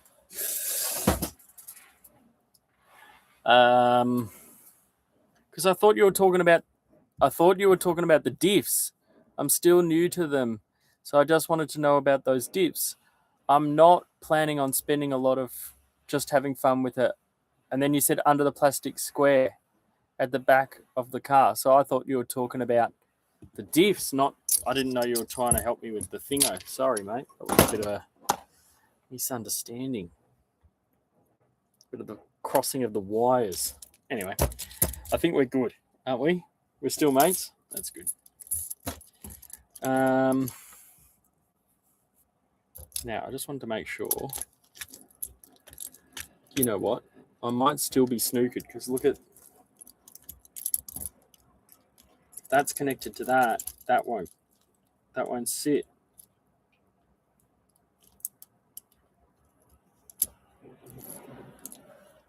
So I think these swing arms might be 100% wrong. I got another set coming. Typing to help you understand. Typing to help you understand. Okay. I think I understand. Not sure. Maybe. I think these trailing arms are wrong. I think I need ones that are much shorter. I have ordered ones that apparently are 90 mils long. We'll see if that makes a difference. The lag, yeah, okay. You might have said it at the time. It would have made sense, but when after the lag, when it comes through and then I get to see it, it's like way after the point. Got it. I think you're right.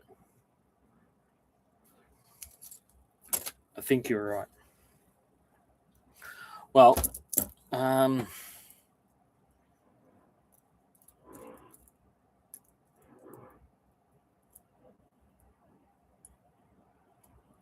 lag from the typing. Goddamn lag. Can we kill many a time in RuneScape?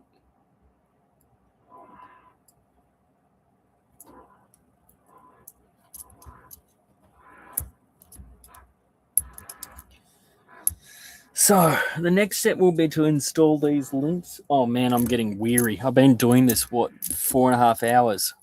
I may have to call it a day and go be a family man. And I will be back on, thankfully. Oh my God. After all of that, it's right here. You are kidding me.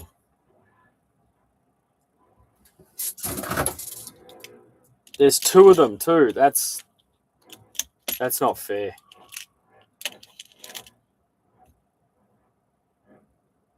That's not fair. Anyway, we'll put them here.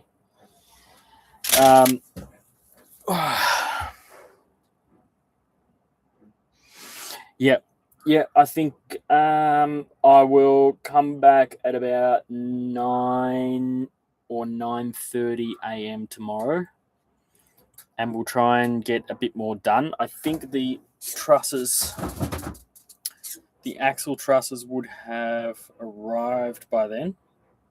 Just go back to, yep, they're at the last leg of their destination, so they would have arrived by tomorrow. So I can get the axle trusses on, get the axles mounted to the car.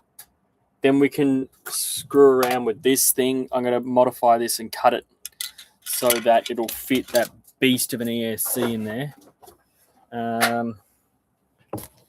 That'll be good, getting that in. And then we may have to also modify this part, which is supposed to look like an engine, but I think there won't be enough room, even with. Oh my God, that looks like a disaster waiting to happen, doesn't it?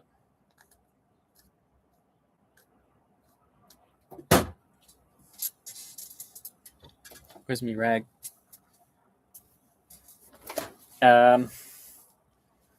Yeah, even by lowering the ESC into that little plastic tray by cutting it around and dropping it down a bit, and you'll see what I mean when I lift it up. Just a sec.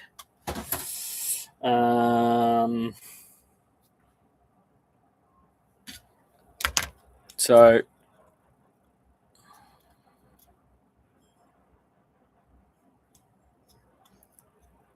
that I know I'm going to cut this so that this will fit like recessed down into that lower section. But even when it's lowered down, I still think this is going to be too high for this false engine here. So I may have to cut it so the fan sticks through here, which is kind of cool. It'll look like a radiator maybe. So it'll still have a scale look to it. And then I've got some extension cables coming for these, because the point is to have all of the electronics in this front end section so that when I want to change the battery, it will all happen in here. So I don't want to have any modifications where I can't use this battery tray, because that is one of the advantages of this truck, to be perfectly honest. And it's one of the reasons why I love it. So battery in there, everything, all the electronics under here. And then, you know what? I thought about it. That gives me a great excuse to put a hood scoop on it right here, so it can actually scoop air onto that ESC and have a bit of a real grunty look to it. As it stands, let's just tilt this screen up a bit. So it's starting to look like this now. I would put this here. It'll sit a bit higher, but the body will sit lower on the chassis, but that's where it's starting to look like now. So got a bit done today. Bit of piss farting around at the start. So next time I hope to not have that much going on. But this thing should hammer along. This thing should be really, it'll be a real showstopper, I hope, at the end. So yeah. Anyway, we'll see how much we get done tomorrow, and if I can. Yeah, I'm pretty happy with it. I mean, it looks pretty cool. It looks mean when you have like this old grandpa body with those trailing arms like that. You know, there's something serious going on under the hood. So yeah, looking forward to that. So maybe we'll get on the knife tomorrow and mod the hell out of that plastic and get all the electronics in.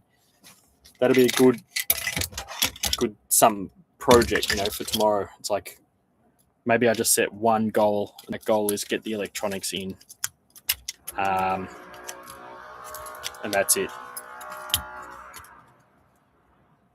Yes, I agree. I think those arms should be installed further back, and I also think that they should be smaller. I've got a set. I've ordered a set. They're still sitting in the warehouse and they haven't been dispatched. Why is this like not lining up at the moment?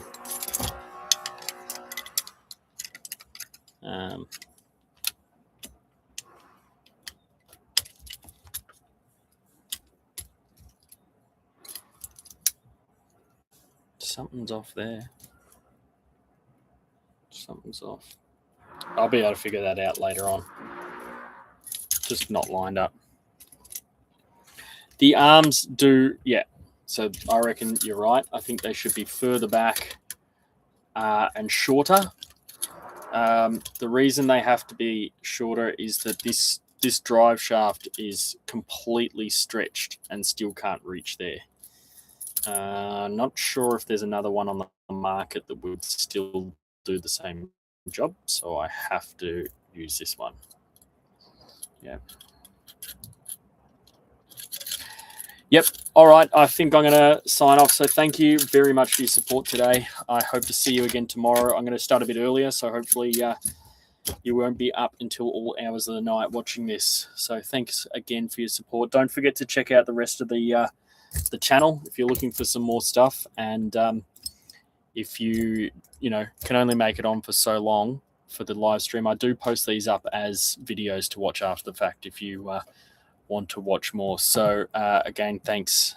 And I'm just going to drop. Oops. The other thing I was going to do is just go to the chat. I'm going to drop a link to our Discord if that's your choosing. And then, yeah, thanks for your support. See you again tomorrow. Take care, man.